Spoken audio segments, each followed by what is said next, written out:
I'm officially 3 minutes behind. Please forgive. All right, welcome everybody.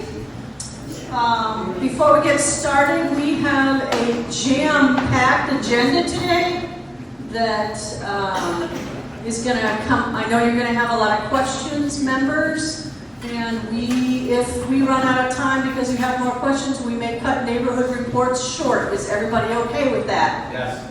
No, Pat, you don't need to vote. Everybody at this table, are you okay with that if we need to cut neighborhood report short? Thank you. Excellent, thank you. You know, we have a lot of new faces today, and I'm super excited about that. Just as a reminder, if you're sitting on the outer edges, you are here as a guest, and questions are not taken from the audience. Questions come from this group right here. If you happen to know somebody that's sitting around this table and you have a question and go over and whisper in their ear, I'll pretend I didn't see you. Please feel free to do that. We're going to cover a lot of information on the committees that we all said was important to us. And some of the information you're going to be excited about, some of the information you're going to go, oh. But we're working on it, so let's work together. I want to recognize some special guests. Steve Cover is here from the city. Matt Buchowski is here from the Sarasota Police Department. Really cool, exciting guest we have. Where are you? Jack Liu is a student from Pineview High School that wants to get involved in community. What a better way to introduce him to community than CCNA. Well, you guys are the handwriting. Commissioner, Vice Mayor, Commissioner Debbie Trice is here. Pat Robinson from the city, Deputy City Manager. Nancy Kelly, who we all know and love. Where'd she go? There she is, Nancy Kelly. Queen of the grant. I hope if you wanted to do a grant, you turned it in because the deadline has come and gone. Our interim city manager, Dave Bullock, is with us today. Whitney Costa from Co-Compliance. And if you don't know who your Co-Compliance is for your area, find out, get their contact info. She's a wealth of knowledge. I call her all the time with questions. She even answers. Mark Smith, County Commissioner, is here this morning, and his beautiful wife, Esther. Thank you, welcome, Esther. Derek Gilliam from Suncoast Searchlight is here this morning. Did I miss anybody? I can't read this. Did I miss anybody? Welcome, everyone. Members, thank you for being here. Totally appreciate you giving up your Saturday morning for us. Without further ado, I'm going to ask Dave Bullock to join us. He is our new interim city manager. He's going to introduce himself, and we are going to have 5 minutes for questions. Please ask a question, don't make a statement. Thank you, Kelly. My name is Dave Bullock. I'm the interim city manager. I'll be here until they hire the new person or run me off, either one. There's lots. Closer? Okay, is that better? Sorry. There's lots of fun things going on in the city right now. We're in the process of passing the budget.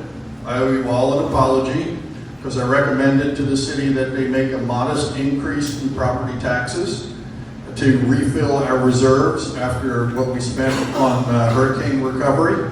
And so far, they're in the process of doing that. Hi, Steve. And so that's kind of fun right now. We're also dancing with the Van Wezel. Some of you may have read that, trying to figure out the future of that, and trying to figure out the new Performing Arts Center.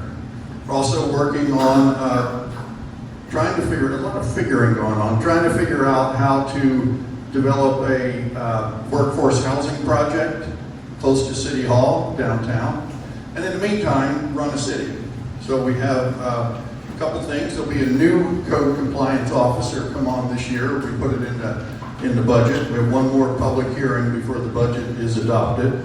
And I think that's September 15th. Thank you. So there'll be a second public hearing, and that sets the budget for the next year.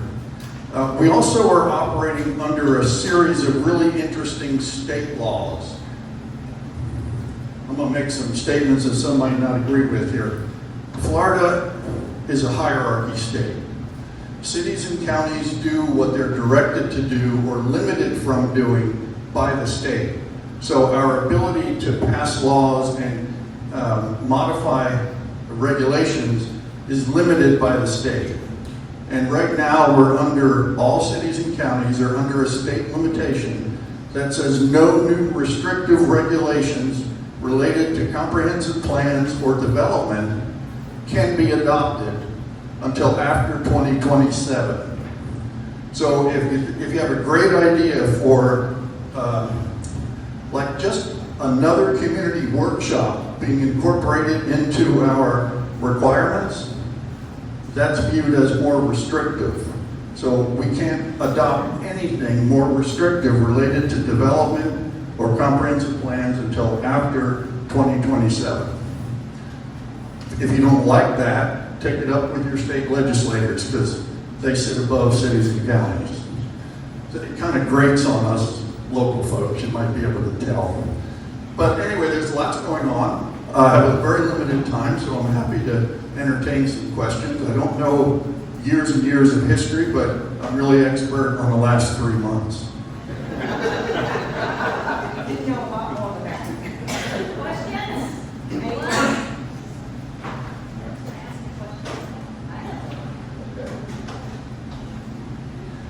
In the Thursday Observer, they showed the list of the funding that will be cut to help make up the missing money of $9.2 million, and it lists all the projects that were cut.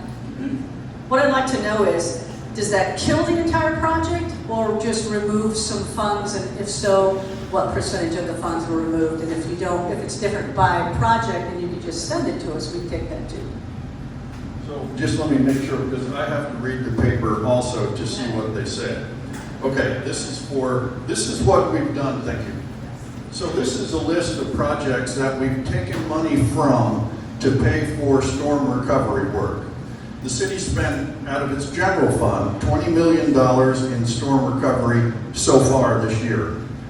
So, and we still have almost another 30 to 50 to do to put our sidewalks, our parks, some of our street-related facilities back in place. So in order to move this forward and not wait for potential FEMA reimbursement, we've taken a lot of capital projects that were funded and moved them into storm recovery so we can get those, especially in the parks, get those parks back up and running at full speed. Those projects will remain alive. They're primarily from the 1 cent sales tax that you all pay, and it funds a lot of our infrastructure. So those projects will get pushed back, and we'll use that funding to repair mostly our parks. So that's what that list is about. Those projects aren't dead. Hopefully we'll get FEMA reimbursements, and some of that can go into replenishing those capital funds. Some of it may well go into our reserves as well. Yes, sir.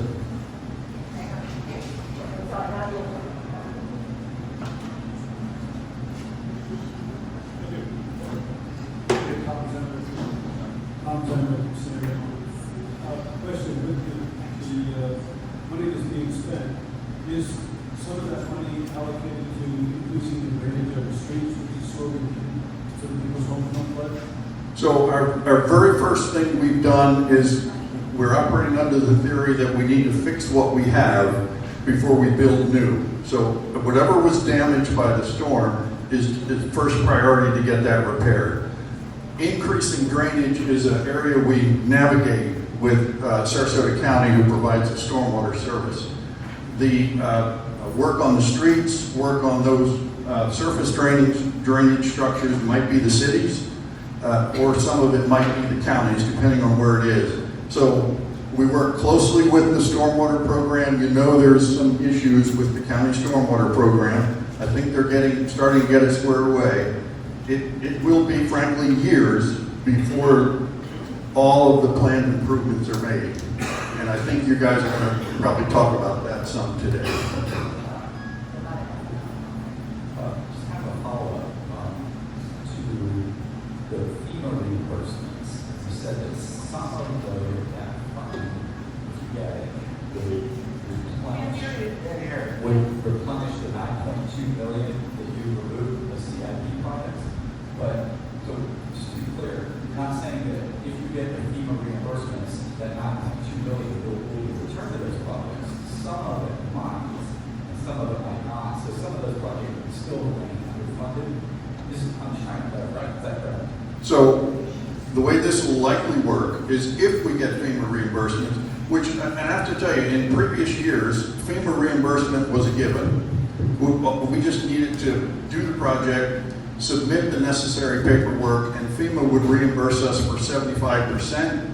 The state would reimburse us for 12.5%, and the local government would pay the remaining 12.5%. It worked that way for a couple decades. With the uncertainty you read about in the newspapers related to FEMA and its future role in disaster recovery, we don't know what's going to happen. So that's the uncertainty. Will we get that money back or not? So we have two uses for that money. And I should say the city commission decides where it goes. So they will ultimately decide if we start getting FEMA checks, where they go. And we've done two things. We have depleted our reserve. I've asked for the tax increase to build that back up again. So assuming that passes, that'll be built back up to an acceptable level. And we have done what you described and I described, removing money out of our CIP. The city commission will need to make the decision about where does the FEMA reimbursement money go. Since it is reimbursement, it means we've already spent it. Once it comes into the city coffers, we're free to put it wherever the city commission decides to put it. Please remember to introduce yourself before you ask a question.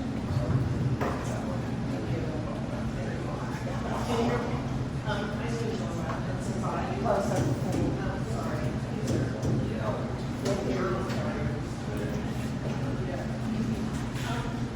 First of all, editorial comment. Did you say your name in the neighborhood? I did.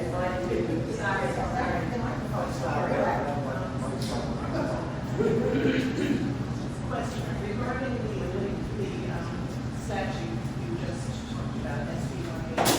What would be your recommendation about the city's joining the litigation to overturn? So the state passed this law last year. It's actually an extension of an earlier law that they expanded to cover all comprehensive plan and development, potential development restrictions. And by the way, just in case someone is a little unclear, it's illegal to even propose a more restrictive comprehensive plan amendment or development regulation. So it's against the law to even propose it. And if you've been following the Manatee County situation, they proposed a comprehensive plan amendment and they got a series of letters from the state that were threatening. So there is a group of municipalities and counties that are looking to challenge that law in the state. This is an interesting time in Florida when the state can command grinding down our sidewalks and crosswalks and removing the turtles and the manatees from in front of Moat Marine sidewalks, because we all know how terrible those are. It's hard to say what the repercussions will be. It needs to be challenged. It's a decision for the city commission. I believe the Florida League of Cities, the Association of Counties, is carefully thinking about this. There's, I hate to say it, there's fear of retribution. We're using Doge as in an interesting way now. You know, words we didn't even know existed a year ago. But anyway, so the city commission is going to have to do a little risk balancing on that. And there's always opportunities to join the suit once it gets organized. It's in its very early stages. Any other questions? Thank you, Dave. Much appreciated. You mentioned that a lot of attention from repairs companies going to the parks. So one of the issues we have when we engage with the parks is there's a lot of parks that require a fair amount of work to make them accessible and to meet regulatory requirements. Is it possible to provide some input from projects to look for opportunities to kind of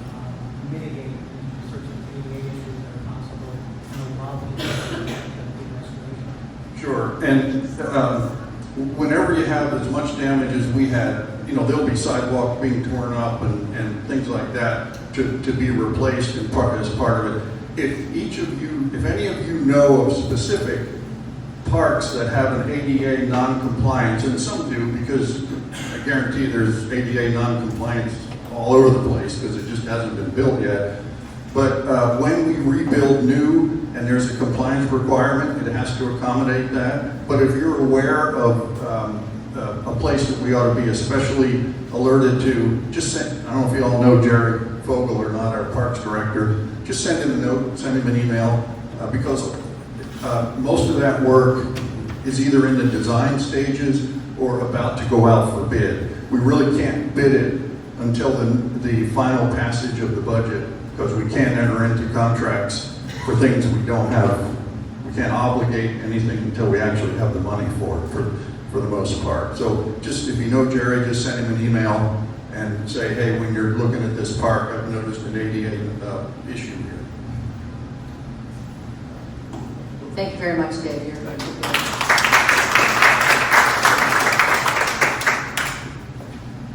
I am remiss. I missed something. Are there any new members at the table that have not said hello before? I think so. Thank you. All right. Without further ado, we're going to go with the police report. Matt, you're up. It's yours right there. Thank you. Can everybody hear me? Yes. Yes. Thank you. First of all, thank you and welcome back. Hope you all had a good summer. So let's start off with some stats from this past month. Amy?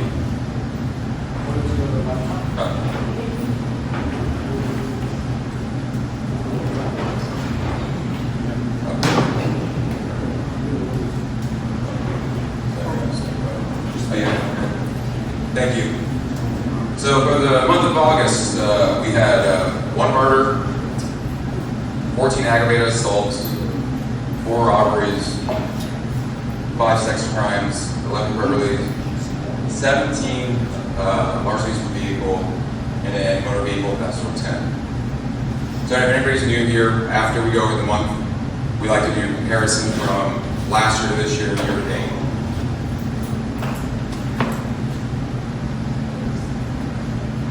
So in 2024, year to date, at this time we had 4 murders. This year we're at 2.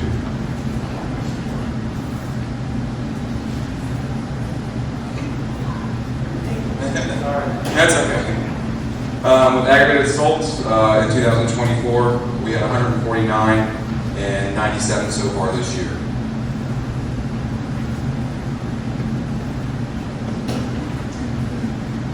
With robbery in 2024, we had 34 and 25 year to date so far in 25.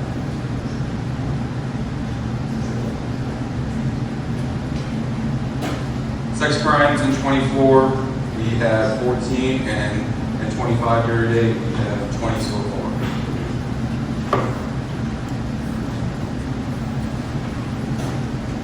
Currently, we have 104 for 2024 and 73 in 2025.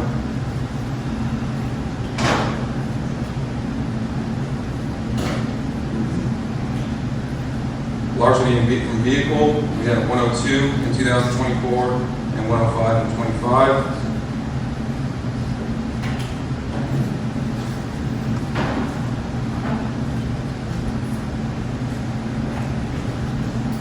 And then motor vehicle theft, 78 in 2024 and 76 in 2025.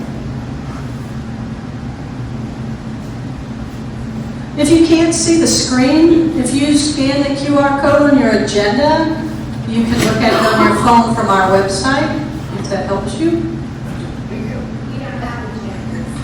It was put on the table, was it? Also, if you don't have it right now, you can go back and review all these on the website. We send the stats to CCNA every month, and I get this PowerPoint, so it's uploaded every month. So if you go home, you can review it afterwards. Okay, on to some traffic stats. All right, so overall citations for August, we had 951 citations given and 190 warnings. speeding stats. From August 1st to the 31st, we had 291 citations and 118 warnings. So traffic crashes, from August 1st to the 31st, there were 181 crashes. 2 of them involved pedestrians, 9 involved bicycles. 0 fatalities in the month. So good, good stat. So, okay. So, whoever's new here, I try to bring a crime prevention tip of the month. So this past month, it's been very bad with rain and everything, so I said, what a perfect thing to bring up, driving in bad weather conditions. So, according to the Federal Highway Administration, approximately 21% of vehicle crashes in the United States are weather-related, totaling 1.2 million accidents annually. Some of the precautions you can take to check, to make sure, is to check weather and road conditions, inspect your vehicle, turn on your headlights, it's the law. Take emergency preparedness measures, set up alerts, so if you have any weather app, anything like that, hey, storm's coming, these afternoon storms pop out just very quickly. We see them forming, but they can start, they're usually pretty hard, come down fast.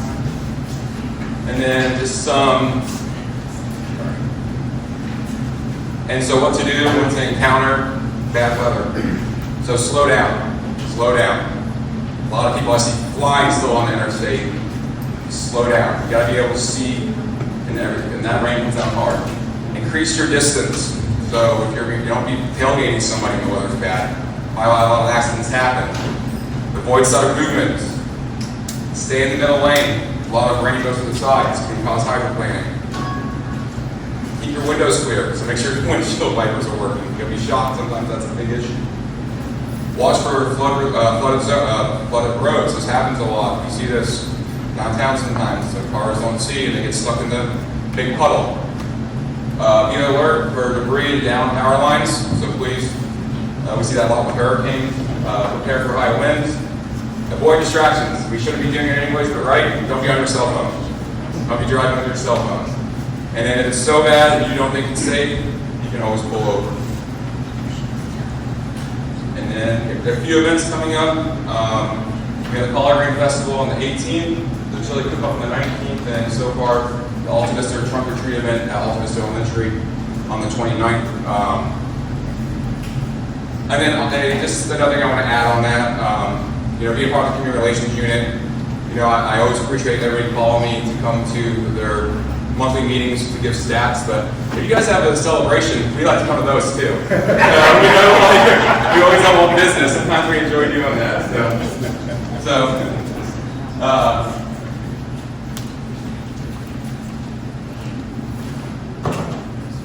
And then as we always get, and it's different ways to connect with us.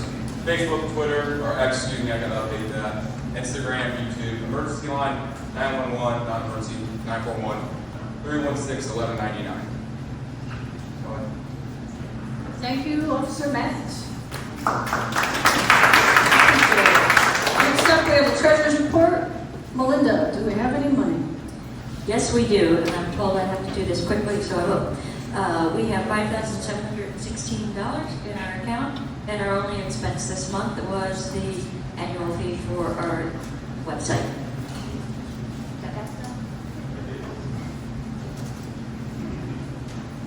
Thank you, Melinda. All right, without further ado, let's get into our special committee presentations.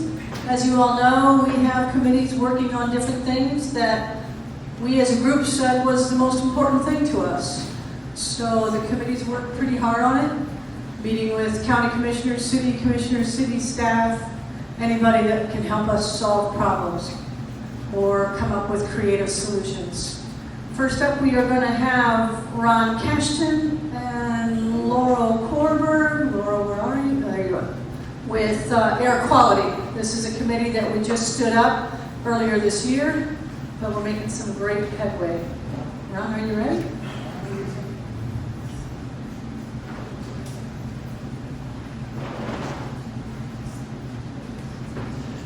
And I apologize for the room. I hate it too, but we're stuck here until the first of the year. There, Laura. All right, so we've done a lot with air quality, but I wanted to first give you a recap of where we stood before we had the summer break. So the Air Quality Committee actually began in May, and we appeared before CCNA in June to discuss what is going on with U.S. Recycling. And just to let everybody know, U.S. Recycling is a facility in Central Coconut that is crushing concrete. And it started doing that in earnest in 2020. And what it's doing is, the most harmful effect is the dust that's emanating from this crushing facility. And dust in itself is kind of an inappropriate term for what this actually is. These are shards of stone, of concrete, that get so small they get airborne, and people breathe it in. So these are people breathing in sharp, tiny little particles of stone. And the problem with that is it's incredibly harmful. It's a known problem with the EPA. And our goal seems obvious. We want to end these harmful operations because they're occurring in the neighborhood, around the residents. So Central Coconut, and Laurel is currently president of Central Coconut, have been working on this for over 4 years. And that's when CCNA tried to join in to help with the effort. And what we were going to do is we were going to meet with the city and the county. We were going to look at how to do better enforcement for air pollution, for water pollution, and do local outreach to find out how the residents around them, and that's a wide area of who's affected, but try to start documenting the medical effects of what's going on so far. So in June, we introduced a website that we started that connected with the air monitoring that Central Coconut had already installed. And what this website does in real time, it keeps track of the cumulative effect of what's going on with U.S. Recycling. And here's an updated version of it about a week ago. If you notice, there's been over 1,000 incidents of harmful time frames that if you're in the proximity of U.S. Recycling at various levels, it is dangerous to be there. So we've been documenting that. And what we've also been doing, so documentation is great, but we've been working with the county. And the county, Sarasota County, is somewhat unique that the state EPA, some of their employees actually reside in the county and work on environmental protection. So we've been working with them to try and get actionable measurements. And what do I mean by actionable? So this is a graph that shows, here's a baseline monitoring of what's going on around the city at one particular time frame. And this is U.S. Recycling. And anything in yellow is dangerous to be around. And what we've been doing, CCNA, is emailing the county commissioners as well as the Department of Environmental Protection these results on kind of a bi-weekly basis. So in real time, the county can see the effect on the residents.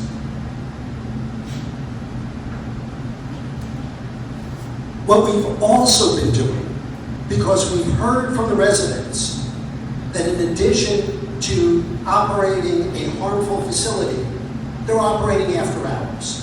So how do you prove that they're operating on after hours? Well, CCNA did the most obvious thing. We got a night vision camera to actually start tracking the trucks running at night.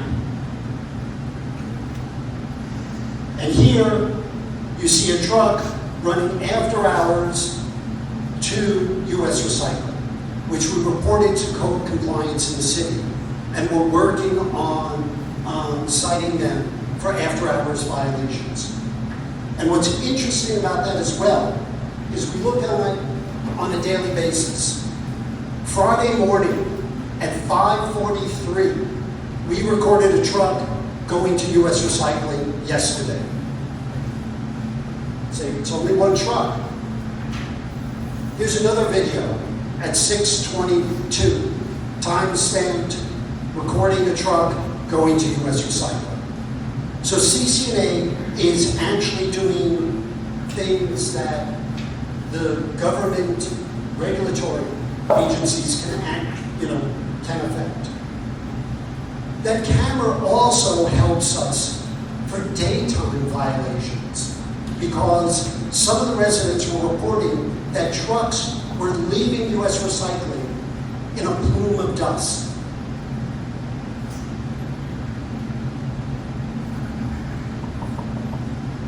So here we have a video of a truck arriving at around 1:15 in the afternoon.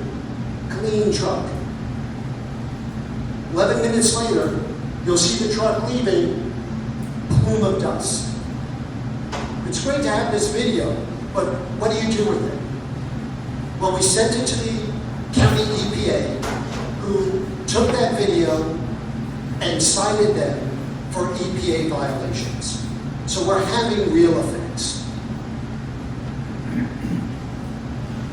And what we're also doing is reaching out to the neighborhood to again do this documentation.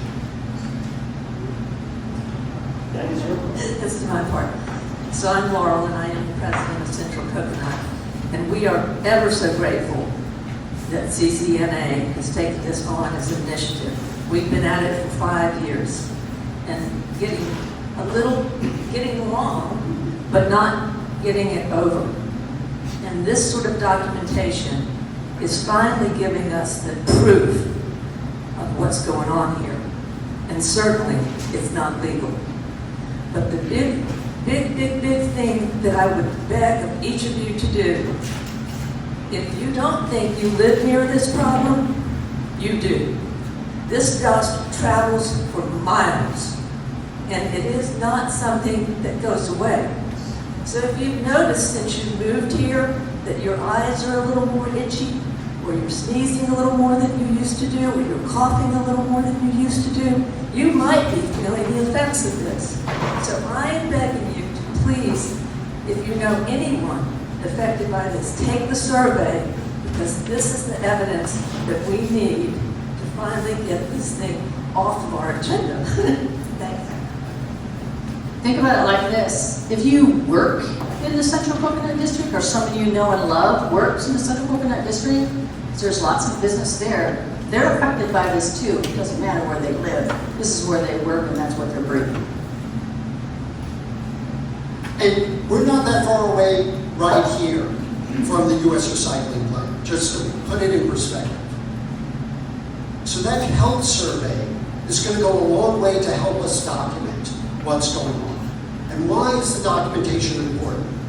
Because we've also done some legal research and started working with the city's attorney's office to cite U.S. recycling as a public health nuisance. You know, people have been complaining about Florida statutes, and there's a lot to complain about. But one thing they're actually quite good at is protecting the public for public health nuisance. And this falls right in there, if we can get the documentation for it. So that's one thing that we're doing. We're going to continue. Later on today, I'm going to file another code compliance for those 2 videos, those 2 incidents that I showed you yesterday, showed you from yesterday about after-hours activity. We're going to continue working with the county EPA to continue to cite them for environmental protection violations. And the best way to end U.S. recycling is for U.S. recycling not to be at that location anymore. So we've been actively pursuing possible developers that will come in and buy the plant, because that's ultimately the right solution. Stop U.S. recycling from doing it, and and getting someone else permanently in that spot. So everyone here, if you'll see that there was the red notice about the neighborhood alert. There's a QR code there. Thank you, Mary. QR code, please distribute it. It's also on part of one of the surveys that CCNA has. Jim recently put a link on the CCNA homepage for a variety of surveys. So you can just go to that page as well. Thank you. Does anybody need a survey? Okay.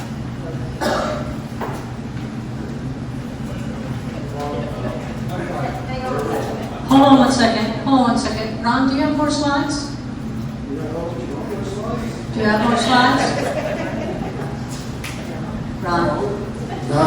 Okay, great. Questions for Ron and Laurel? Raise your hand. Please introduce yourself and your neighborhood. Thank you. Kevin Stenson, East Sapphire Shores. I drive Myrtle a lot, and there's constantly dust and debris plants along right across the Booker. Are those also on your radar? And who owns the environmental monitoring? So,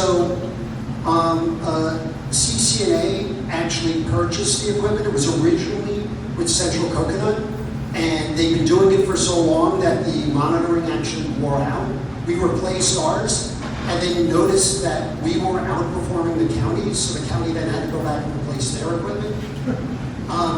The plant that you're talking about, so across from Booker, we know about, but we're going to first focus on U.S. recycling and hopefully use this as a model to go after the others. Ron, there is a monitor right across behind that one, of Myrtle. We are watching it, we have been watching it. It's over in that northeast industrial park, and it almost borders, and there's one at Robert L. Taylor. There's monitors at both of those locations over that way. The one at, directly across from Booker is at the State Children's Coalition back in there. Also, it is that one is in the county and not in the city. So we're getting our feet wet with this one, and then we're going to go after the other two. And we can get, you might be able to get assistance with monitors through the health department. I have one at my house. It came through another organization. Other questions?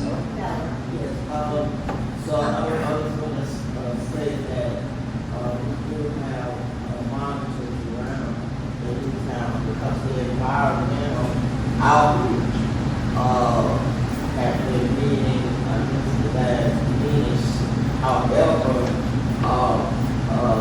the air quality and all the dust is coming from under and U.S. quality. I found that when housing was teared down, that's when they were taking equipment.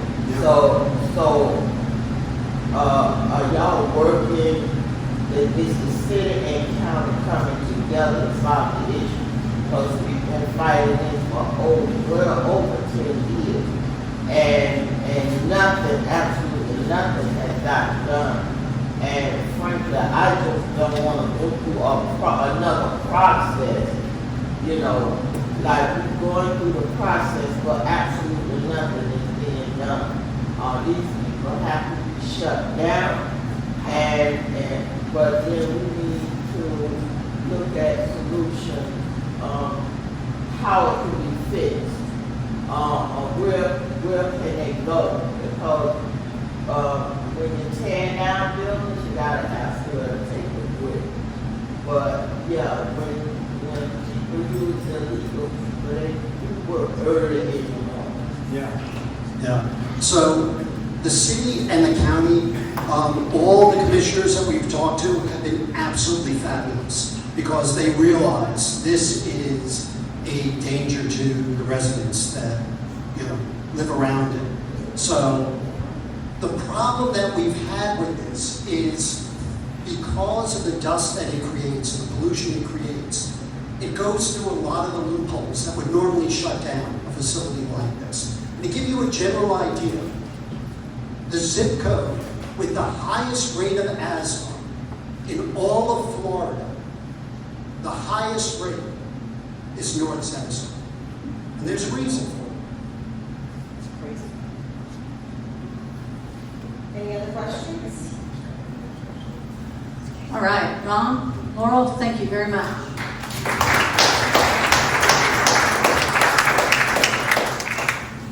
All right, next up we have meaningful neighborhood input.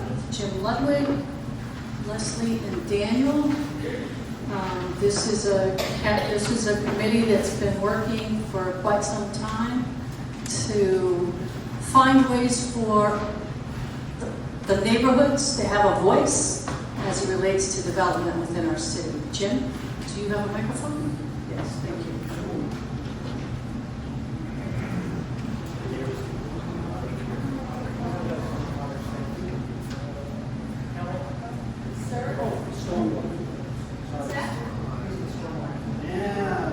I'm not in charge of that. I have zero technological skills, that's for other people.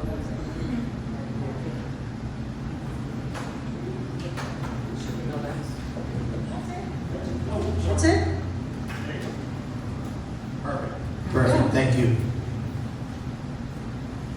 Meaningful neighborhood input.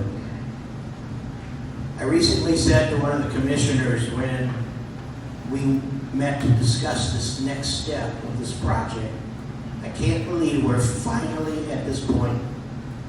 Whose response was, me too, we've been waiting a very long time. CCNA's Meaningful Neighborhood Input has been an active initiative for more than 3 years now. The original committee recognized this as an enormously complex project, unsuccessful without some cultural and attitude changes that would promote community and have affected parties wanting to work together. Let me say that again. Developers wanting to work with existing residents. That's where we're trying to get to. Working with the MNI committee, city staff made easier changes in process with the expanded role of the case planner and the expansion of workshops and more pre-project public outreach. This presentation today is the next step. I want to clarify two things before. Meaningful input. It's inserting affected party discussion into the development process at an appropriate time or times to enhance the compatibility of that project without undue cost and time delay. It needs to happen up front and carried throughout the review and approval process. Second thing is neighborhood.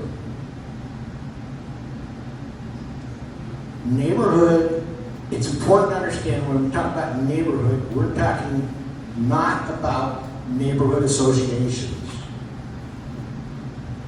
We're talking about a geographical area that exudes unique charm and character. It's a collection of businesses, churches, parks, residents, offices, and whoever else occupies that physical space.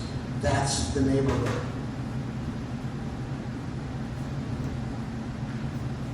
Show of hands here, I think you probably will all raise your hand, I hope you will. How many of you know that the city of Sarasota has a comp plan? You know, like everybody. The comp plan is broken into chapters. Chapter 1 is neighborhood. It was adopted 17 years ago in 2008. The commissioner asked, which is what our document is about today, is framed using that 2008 comp plan chapter, addressing some of the plan's action items that had not yet been completed. copy of that plan is on our website if you want to quickly find it. But what I want to share is a note that I got from another commissioner after we submitted this plan. I read it. What a plan. Remind people the comp plan begins with the neighborhood chapter. Chapters are not in alphabetical order. It's not likely they're in random order. So they must be in the order of importance. First slide that's on there, and I just wanted to not necessarily go over, but just impetus of this is all from that comp plan.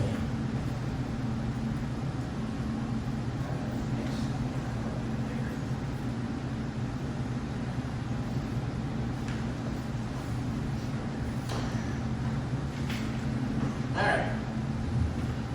My request to the City Commission is here. Have the City Commissioners direct staff to take the lead in working with our neighbor, the MNI Committee, and others as appropriate to address the following recommended actions. Others is really significant. This is not and will not be a city staff and MNI committee project.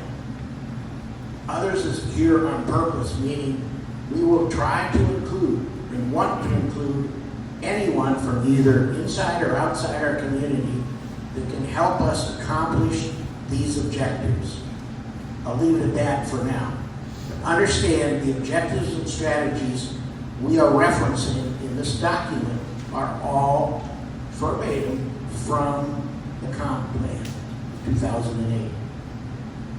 I'm going to turn this over to Leslie so she can go through objective 1.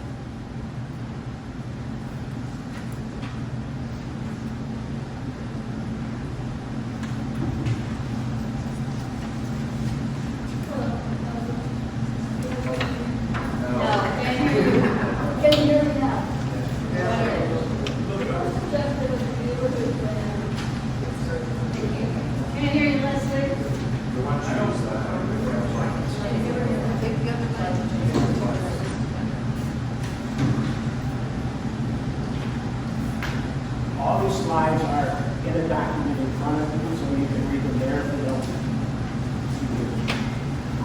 The first objective of the neighborhood plan is neighborhood identification. The objective is to encourage the formation of neighborhood organizations and identify and delineate and name all neighborhoods within the city.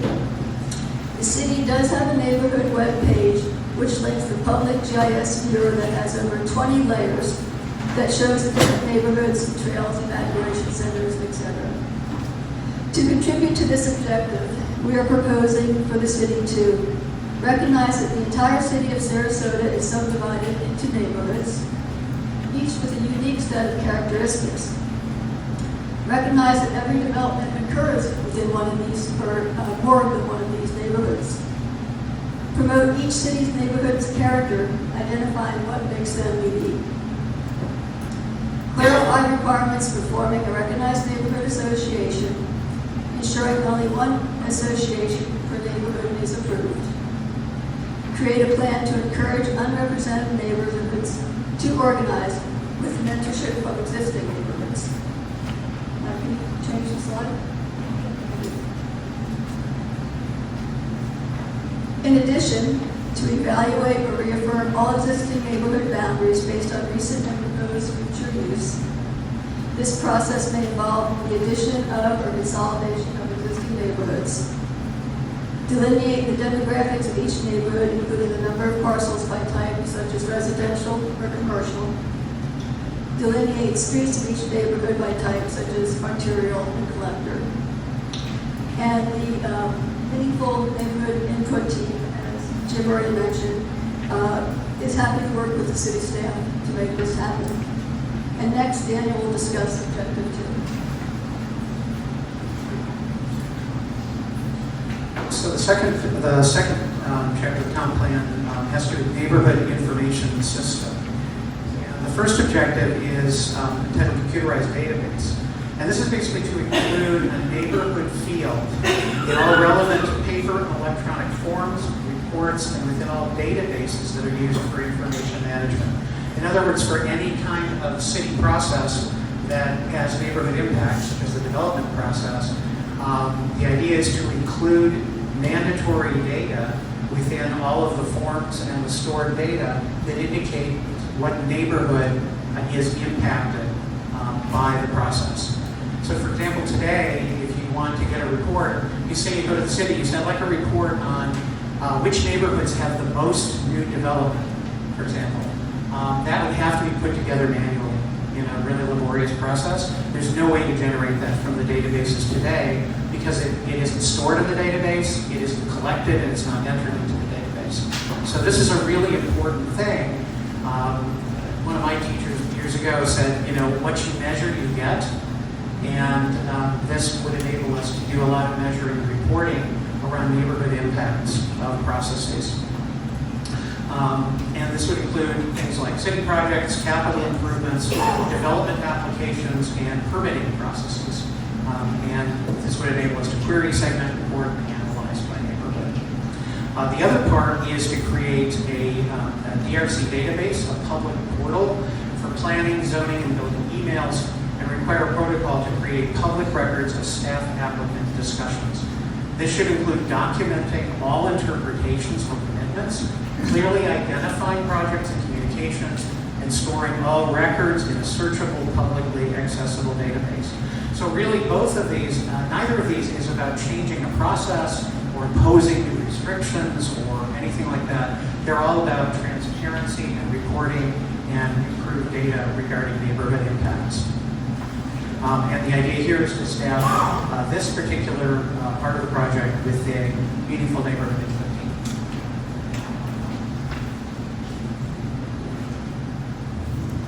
Thank you. Compatibility. The core of community is its residents. This includes both property owners and business owners that live in our community. It also includes those who work here. Others, including absentee property owners and absentee financial funders, are visitors.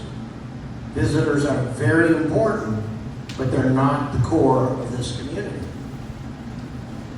The City of Sarasota Comprehensive Plan uses the word compatibility 79 times in different chapters, and there is no definition of what is compatibility.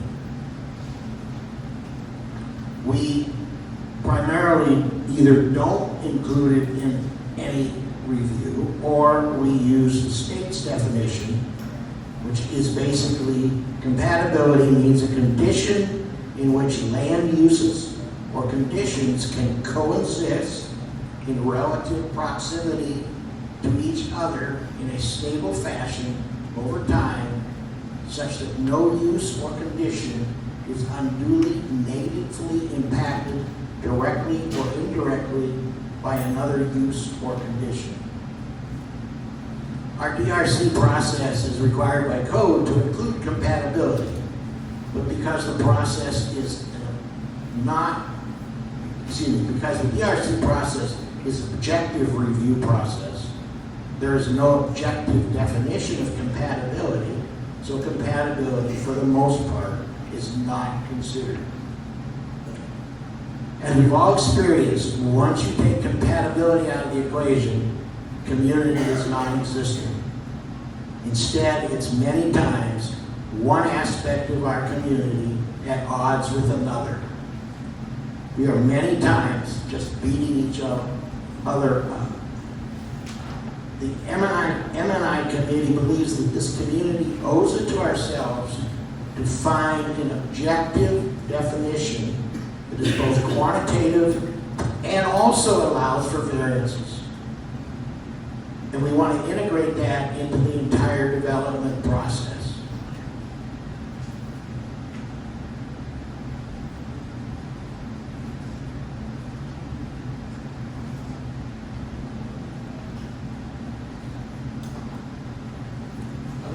slides pretty quick, but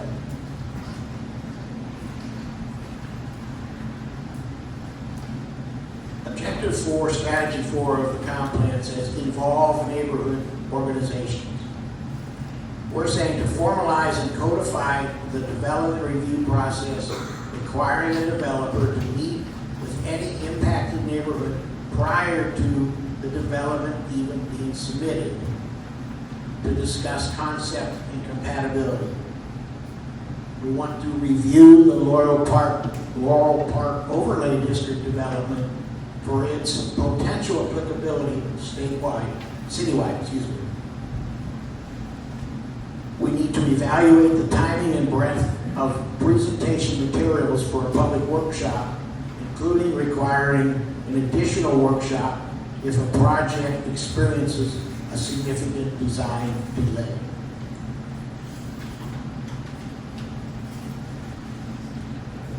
Formalize a continued neighborhood dialogue process spanning the life of the development project. Implement a neighborhood compatibility sign-off within the DRC process. Remember, I'm talking neighborhood, I'm not talking association necessarily, I'm talking neighborhood. And it can be through the association on those neighborhoods that are organized. But we have lots of neighborhoods in this community that aren't. So we're including all neighborhoods. Anyway, for the justification for compatibility to facilitate through evaluation by the planning board, city commission, and if necessary, circuit courts. You want to re-evaluate the type of development, if any, that may be exempt from pre-submission meeting with affected neighborhoods, public workshops, and planning board, and city commission review.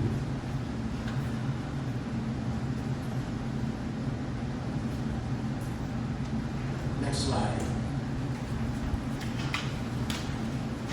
Develop and codify an objective and, where reasonable, quantifiable process for defining and determining land use compatibility for use in city planning and development. We did some research and we actually found a very, very interesting blueprint of an objective definition of compatibility used in Oklahoma City, Oklahoma. And we have taken that plan and we've shown it to several senior staff who actually gave us some positive feedback that that's doable. What we're asking here is that we use that sort of as a guideline, as a blueprint, but that we take upon ourselves in this community to develop an objective land use plan.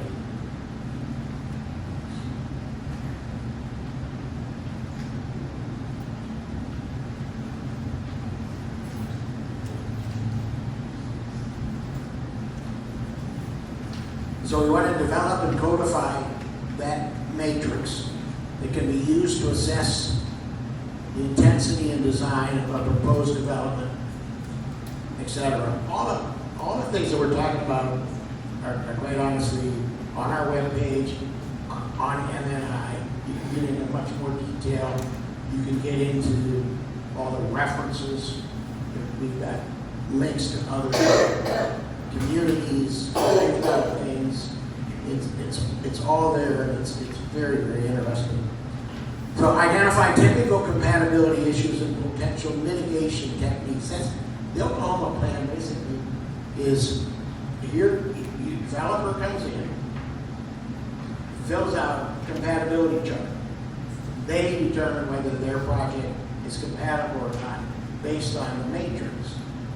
Once that they have options, if they don't make that matrix right up front and they want to do something different, there's ways to go to change that, but then there's some trade-offs that we would do. And then finally, there's a final that if they want to do something completely outside of compatibility, they have a way of making that happen as well, but that's through the regulatory process.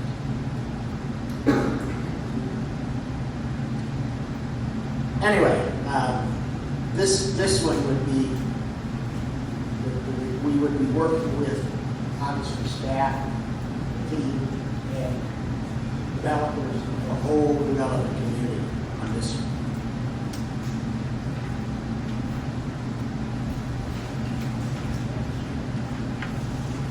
So finally, neighborhood chapter objective 7 is neighborhood aesthetics and identity.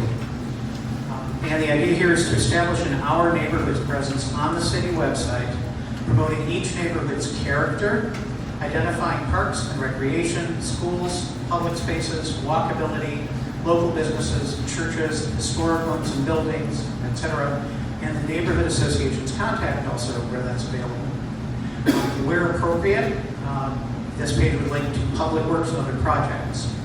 And the idea here is, a neighborhood is more than simply a set of boundaries. I think Jim talked about that the neighborhood isn't its association, its place, right? It does have a boundary, but also what makes a neighborhood is the people who live there, and it's the character of the community. And really, those are the things that compatibility goes to, which is, if I build this project in this community, is there something that I'm doing that destroys or compromises the most important characteristics that make it that particular neighborhood? So the idea here is to collect and document and make people aware of really all of the things that makes each neighborhood special and unique in Sarasota. It makes us want to live there. So that's one of the reasons when we talk about staffing, we say we would staff this with the MNI team, but also invite the realtors in the community who know their neighborhoods to also participate, because these characteristics are the things the realtors use to kind of qualify or identify or match buyers up with potential homes for them. Yeah, just one point on that last thing. My prior experience, and we had in the community 30-some neighborhoods. We were funded in those neighborhood associations by the realtors. We had an agreement, and it was just an agreement. Every house sold, they would donate $50 to the neighborhood association. It was great. And when we had our workshops, or we had anything, parties, you name it, social events, they all not only participated but contributed to that cost. And I look at, if right now you Google any one of your neighborhoods, not your neighborhood association, your neighborhoods, just put your name in Google. What's going to come up?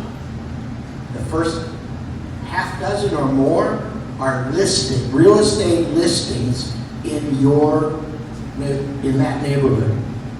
And you go in and you look at those listings, what's the very first thing that's there? Walkability, great, close to downtown, this transportation, et cetera, et cetera. The real estate industry obviously sells location, location, location. And they identify all these wonderful neighborhoods that we have. They are absolutely perfect partners that we can get. And I'm sure most everybody here's neighborhood association probably has a realtor on their board. But we can take advantage of that, and we need to take advantage of that. We're ready for questions. Any questions? Please say your neighborhood and your name, please. Kevin Spence, Indian Beach, Sapphire Shores. First, this is brilliant work. Thank you guys for working for many hours. We're getting these studies, tremendous accomplishment. I have a small concern. Deficiencies aren't necessarily noted here. And what I mean by that is under the neighborhood delineations, there's no mention of sidewalks. Indian Beach, Sapphire Shores, lovely neighborhood. We're very walkable. But we're walking in the streets. And so perhaps sidewalks should be added as a delineation item in there for the deficiency. Because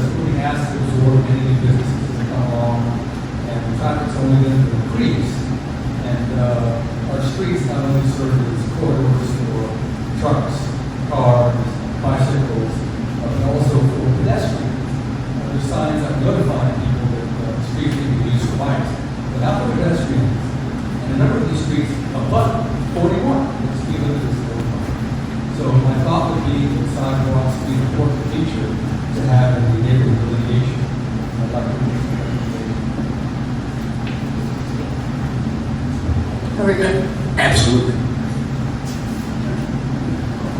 Thank you, Kevin, good idea. I have two quick questions. Number one, am I correct in speaking? Can't hear you.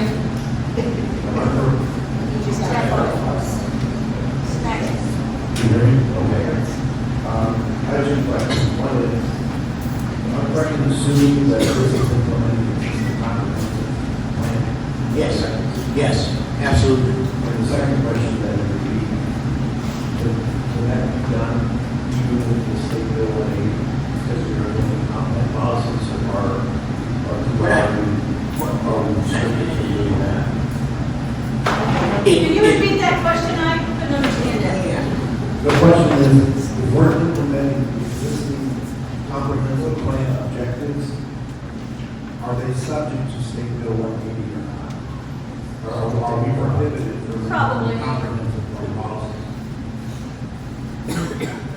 I don't know the answer to that, but I'm not afraid of Senate Bill 180 to try and move forward the process. I believe there are creative ways that we can, within the existing structure, make changes so that it is not more restrictive. It may seem like it on the outside, but once you get into this process, I believe we can make the DRC or the whole development review process quicker and more efficient. And I gotta believe that would be a positive in this whole thing. I'd like to get to a point pie in the sky. You get to the planning board, and it's a matter of asking a few questions here and there, but instead of 2 hours of discussion, it's 10 minutes of discussion. And then when you get to the commission level, you have the neighborhood group and the developer both coming in and saying, this is a great project, move it forward. That's where I want it, and I understand that's pie in the sky, but we can work towards that. And Senate Bill 180, as we're talking about, has a timeline, right? 2 years. This cannot be done in 2 years. This is a lot of work that we're going to have to do in that particular compatibility piece of it's going to take a while, but we got to get started. Yeah, this is kind of a follow-up to what you were talking about, but I do. Senate Bill 180, is that the one about no new restrictions, basically, that interim city manager Dave Bullock was talking about in the beginning? Yes. So my question is, by the way, great work, it really is, we all appreciate it, but maybe the committee should spend some time and identify those areas that we could almost guess that the city or the state is going to object to, and maybe be ready for that. Because I agree, it could really make this process faster, but it may not be perceived that way by the state. Excellent point, and there's a whole lot of work. This is sort of a guideline, and we're asking, and what we've done here is ask the commissioners to brace this and have staff start working on some of these things. We have time for one more question. Thank you for this document. However, some of these things have been workable for over 40 years. My question is, when you talk about neighborhood, because we have guidelines wherein residents should be involved from the beginning, yet we are told what's going to be there. And the city don't seem to work for low-income people. But if you would go to the website, 24 CFR, on the HUD website, a lot of information is there where citizens should be involved in the but instead, money is more important than people. But this is already there, and we just have to follow it, because again, a document, you know, how are we gonna make it happen? Because by the time, and it's good, by the time it's really implemented, we'll have a parking lot in the towers, and we'll have more people being moved out of their cultural.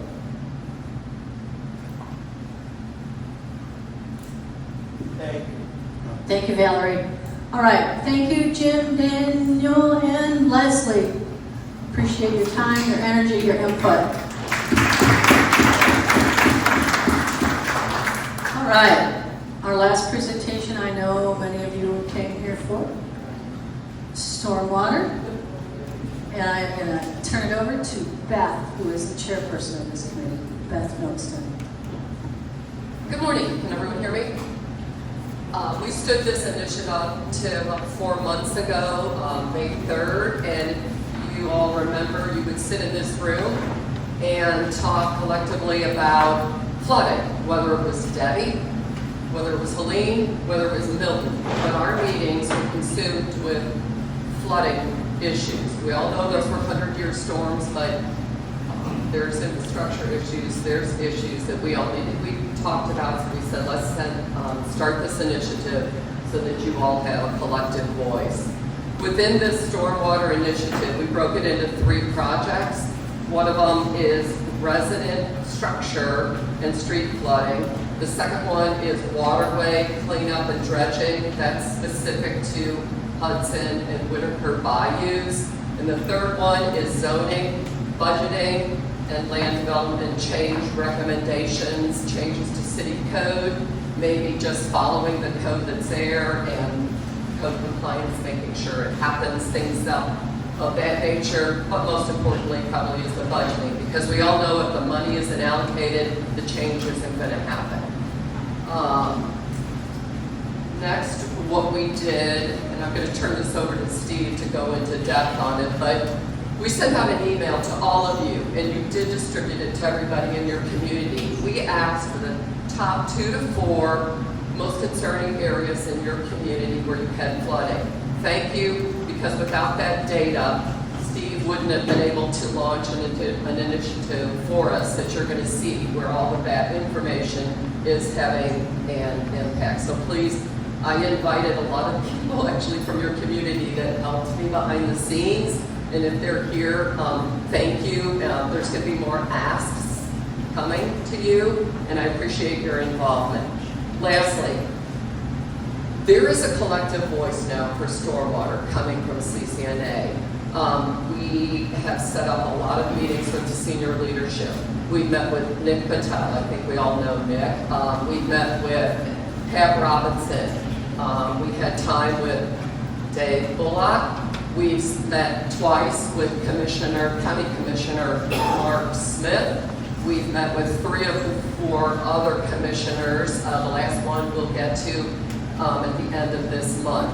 Yesterday there was a half-day stormwater, what would you call it, workshop. We were there for half the day. Kelly was there, Eileen was there. One of the commissioners actually gave a nod to CCNA.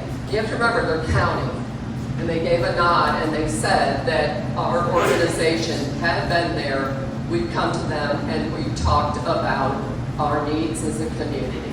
So stay with it.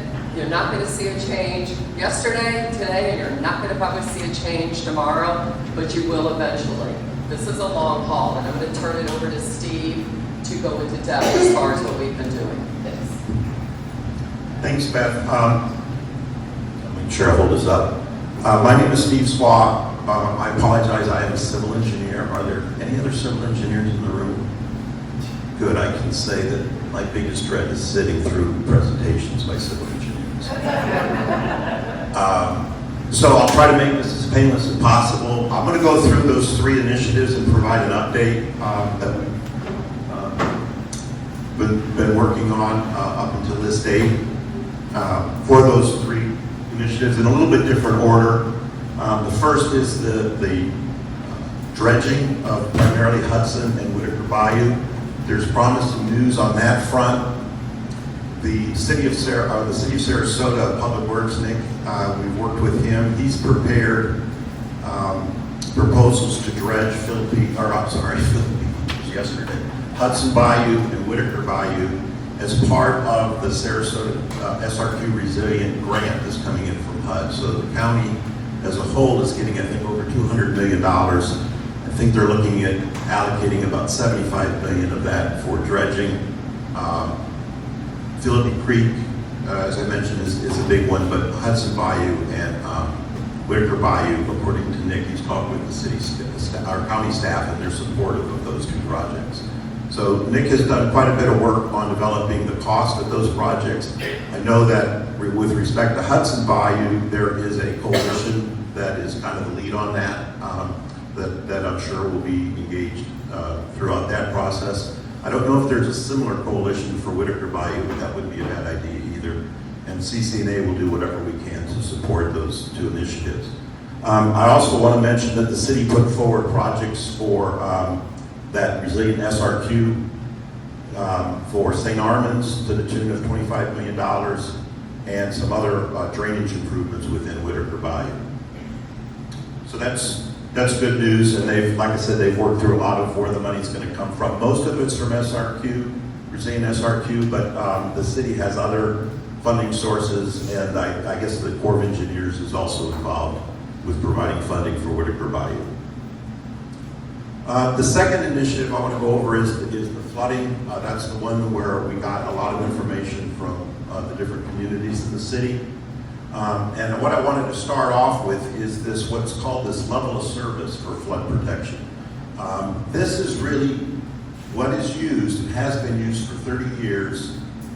It's adopted in the Sarasota County Comprehensive Plan. This is how it's determined whether a capital improvement needs to be done, public money invested to try to attain these goals. And the biggest one is getting the flood level of the theoretical 100-year storm below the finished floor elevation in homes.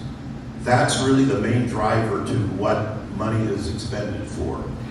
Really that whole flood protection program that is being implemented, since the interlocal agreement. So the city does go through the county. We pay a stormwater assessment to Sarasota County. They manage stormwater in the county and in the city. And that's how they determine whether or not they're going to invest in projects, capital improvement projects. That doesn't mean they don't do other things. Maintenance is another big component of what they do. There's also level of service for streets. So for example, a neighborhood street, if it's over 12 inches, that's considered a level of service deficiency. Collector streets, it's 9 inches. Arterial roads, it's 6, and evacuation route 0. So this is kind of where, this is what trips something needing to be done outside of just routine maintenance. The objective is to keep all the ditches, all the pipes clean so that once you attain this, you maintain it.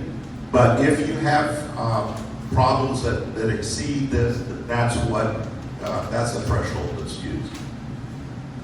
So the other thing I'll say on this has been in place for 30 years or more, and it doesn't mean that can't be changed. Other level of service could be developed. That's something to keep in mind as we move forward in certain areas or communities. But there may be, of course, cost implications because at the end of the day, we pay for the improvements that are needed to provide a level of service. I'm almost inclined to ask if there's any questions on that, but we'll get to it. So the other thing that we've worked with Sarasota County staff, Nick Patel, Andrew Newhouse, and Will Rockwell with the city of Sarasota is creating this database that resides within the city staff now. So this database I'm going to show you is actually a city of Sarasota database. that will, first of all, as a first step, give us an overview of where all the problems are. Where are these level of service deficiencies within the city of Sarasota? Once we know that, and we're really close, I think, at this point, we can start identifying, well, what's causing that problem? Is it a maintenance issue, or do we need to do a capital improvement project to, say, enlarge a piping or make some kind of infrastructure improvement to reduce flooding? So the city has, in this database, and we've put this link on the CCNA website, so as I go through this, keep in mind that this is live now. You can access it and look at the different information sources. So we've got, of course, the city of Sarasota boundary. It enables all of the communities, all of the neighborhoods are identified. You can zoom in and give you the name of the neighborhood, but each neighborhood is in the database. You can also type in your address and it'll go to that location, and you can get information relative to flooding on your property. You can also toggle different base maps. This is, you know, I went from a regular map to an aerial. I find this more beneficial in terms of knowing where I am. And then, like I said, you can zoom in. And we also have a layer which showing up these red dots. Those are what the county believes are level of service deficiencies for homes, for structures, businesses, and homes. So they have this, we have this in the database for the entire city. I just zoomed in on an area that had quite a few.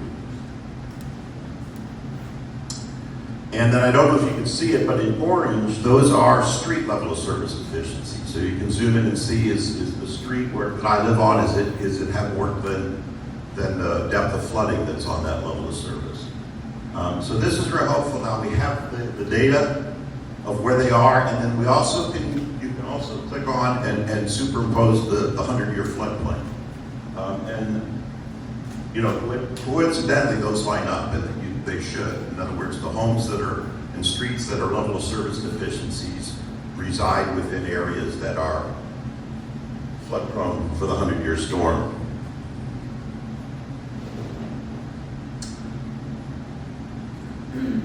And then you can go back to the regular map, you can toggle off the base map and whatnot.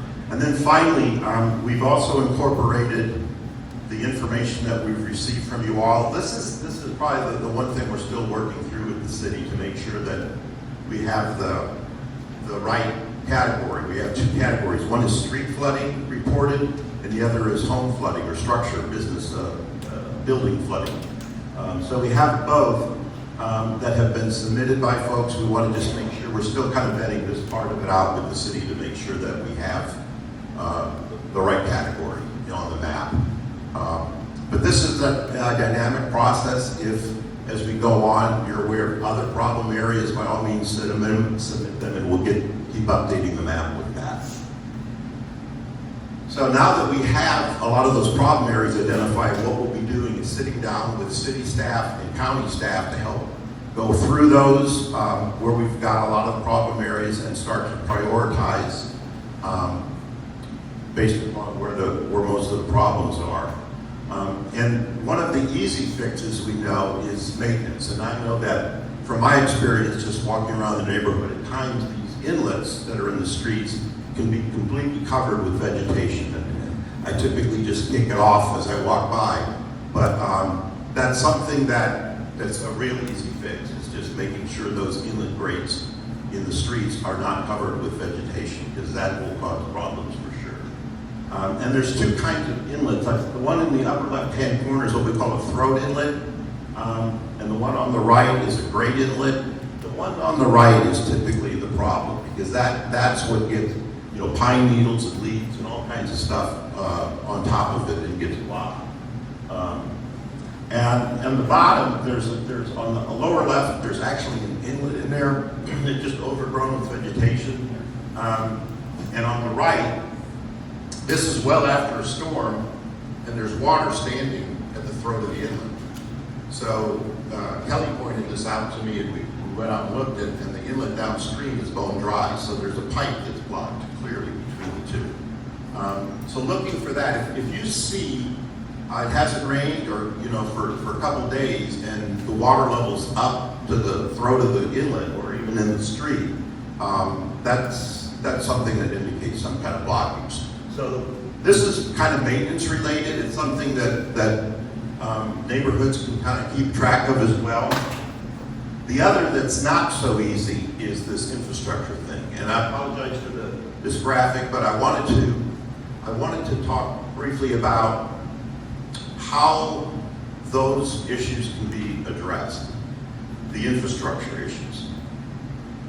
Sarasota County has detailed flood models, hundreds of locations where flood levels are determined based upon surveys. I mean, the city right now this year, Nick has told me, is out surveying all of their infrastructure, all of their pipes, all of their box culverts, storm sewer, inlets. A lot of that information is already in these models. It's all interconnected, how the water goes. Rainfall is simulated for 3 days after a storm, every few seconds. And what we're interested in is how high does the water get when you have these 10 inches of rain, 12 inches of rain. So in the upper left-hand corner, that's the model. Now, that can lay on a base map so you can kind of see where things are, but in the lower left, it's kind of a zoom in. These blue dots are where flood elevations are computed. There's pipes data that you can click on and get the data. And then this is represents the output of how high water gets as the storm goes through. So this is illustrative that there is very detailed computer models that can help determine cause and effect. So what if we have a flooding problem, we make a pipe larger, should reduce flooding upstream, but you want to make sure it doesn't make it worse downstream. And so that's the tool that we have to get into the real detailed analysis and improvements that may need to happen. Okay, and then lastly, I wanted to hit on the lot drainage. This is something that the third initiative. And initially, it was thought that, well, not much can be done on that because of the State Bill 180, but it turns out the city has a code for this already. Okay, so this is all from the zoning code. And I'm going to read just a couple things in it that I think are important. It says that the purpose, it requires a drainage plan. This is for an individual lot. Okay, this is not for a large condo development or something, which also has regulations. But even at the individual lot, the city has a code.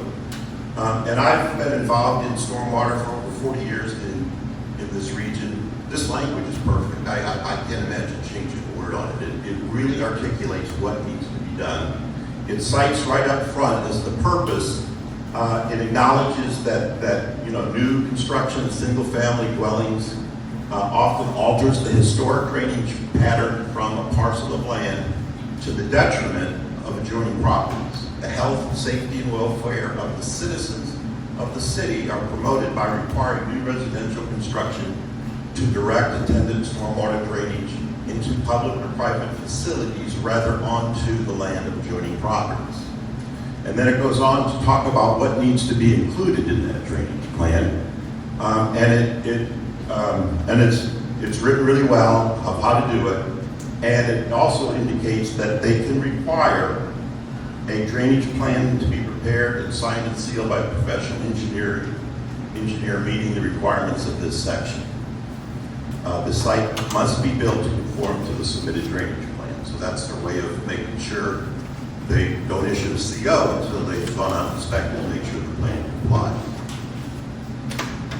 So this is the good news. The bad news is, from my experience, it needs work on being enforced. This is a quick example of a new home. They have roof drains that come all the way down and are just directed to the adjoining vacant lot.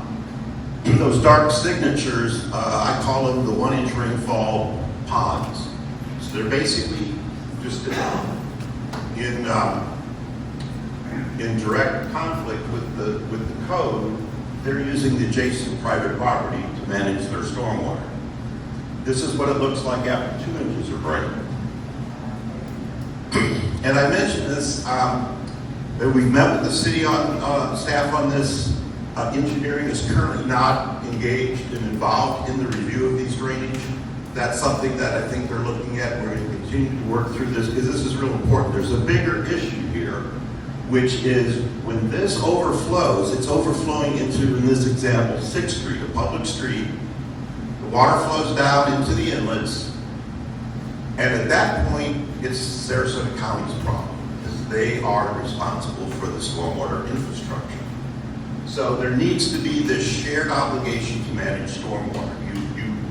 The CCNA supported not terminating the interlocal agreement, but this is from the other perspective of the county, why I think one of the reasons that they wanted to terminate the interlocal agreement is they're taking on this problem if the code is not being implemented or enforced to manage stormwater from this new development. We're just making it worse. On top of that, I kind of watched this happened over at least a month. Fill was brought into that vacant lot without any permit. It was spread. So now all of that storage is just going into it's going to go into the road quicker. There's no other place for it to go. So just putting the burden on us, the public. I mean, we're the ones that are paying for managing stormwater. We say it's Sarasota County, but we're paying an assessment for them to do that. And it just, it doesn't hold as much water, and it's just like, no silt screens were put in. And we've had discussions with city staff on this, but it doesn't seem like anything's been done. And this was all wide out in the open during construction. This was, if anybody drove by it within that month, they would have seen this. So what can be done to help improve upon this? Well, enforcing the code, of course. These are actually standards for what's required in the city of Holmes Beach. This problem of individual lot drainage is not a unique one in coastal communities in Florida. A lot of the barrier islands have been dealing with this, and as an example, the city of Holmes Beach has been dealing with this and figured this out probably over a decade ago. They require a rock trench to be installed underground around the entire perimeter of the lot to absorb the stormwater.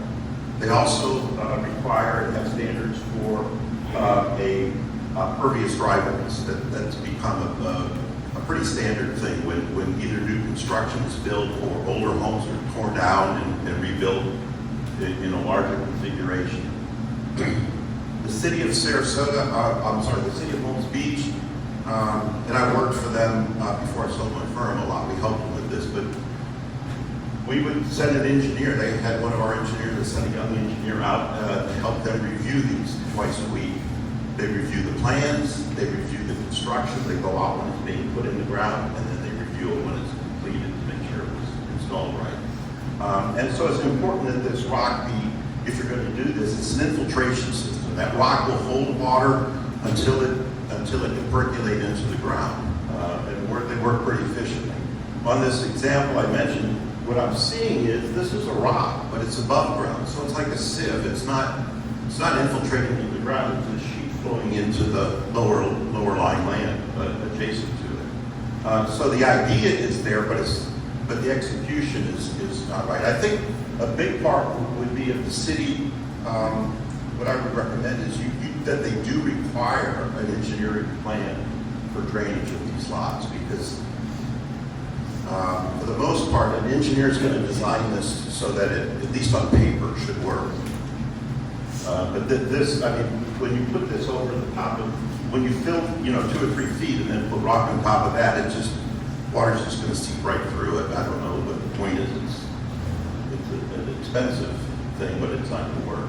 And these are some of the details of the pervious paver system and the rock trench from the city of Holmes Beach. Another potential solution, this is from the city zoning code. This is really a good requirement, but it only pertains to a couple of the zoning districts. But this may have broader applicability in communities throughout the city. this basically requires that if you're going to elevate a new building above grade, fill can't be used to elevate below, or it has to be done on a stem wall. And when we have these small urban lots, that makes a lot of sense, and probably has greater, like I said, application than what's currently being used for. But that could be something that after we get through the State Bill 180 could be implemented on a broader scale. And then lastly, just this year, Sarasota County came out with something called a rain check. And what it is a rebate program for individual homeowners to do things on their property to manage stormwater, and they will reimburse you for that. The ones that I think are, some of these are probably more effective than others, but the two that, I went through this this year, I'll tell you, and it actually worked really well. I converted the driveway to a pervious paver driveway. They will give you up to $5,000 rebate for that paid for kind of the premium cost. You have to put rock into the driveway to store water. And they also have a, you can propose to do something, a pervious replacement, but you can also propose something. I ended up putting in 2 fairly large rainwater cisterns for my, for the house and for the garage, and then install a couple of pumps to irrigate. So I irrigate I don't have any turf, but irrigate the yard. It's a small urban lot with the rainwater. They're 2 500-gallon cisterns. And then it works, it's been working really well this rainy season. They pump the water a couple times a week out, but we get enough rain that it keeps them full of water. So this is a good program. I did 2 of them for and I got about $8,000 to $9,000 rebate for it. Couldn't have done it without it. So in conclusion, on the lot drainage solution, we're going to continue to work with the city on better administering the current zoning code that is not subject to State Bill 180. It's effective for all intents and purposes now. It just needs to have improved implementation. Look at incorporating and utilizing the kind of standards that the city of Palms Beach has. Those are just standards that can be put in plan by the engineer to meet the existing code. Potentially expand the application of zoning code for stem wall and look at having the city promote the rain check incentive program. Since we are part of the Sarasota County stormwater utility, it applies to the city. So anyone in the city is eligible right now to do that. So with that, I'll turn it back over to Beth if anyone has any questions. Questions?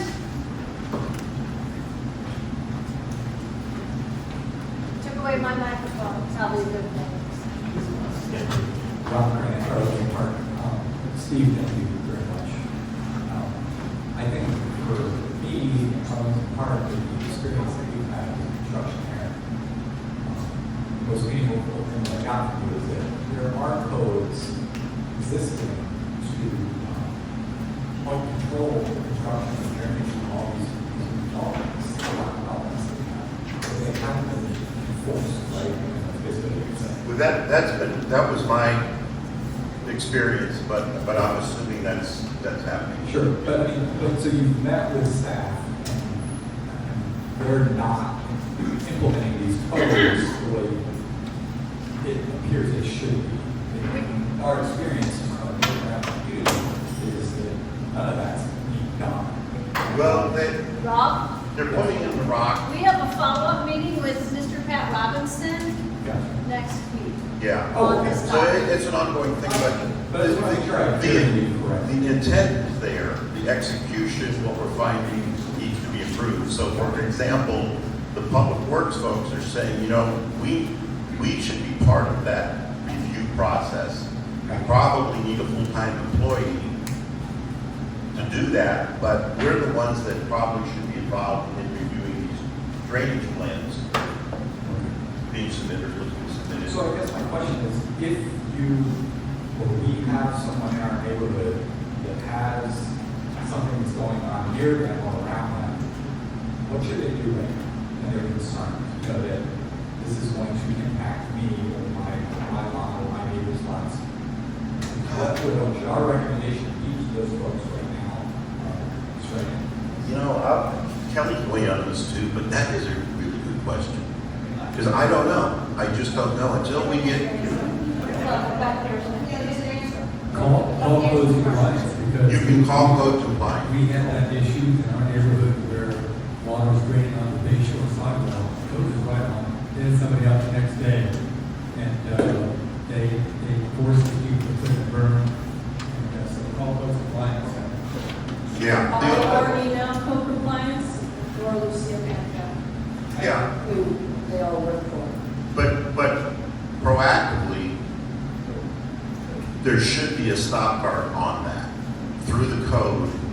You know, calling on your neighbor because they're not mowing their lawn is one thing, but trying to track if the city's administering their construction codes is something that we have to work on to try to get that before it happens.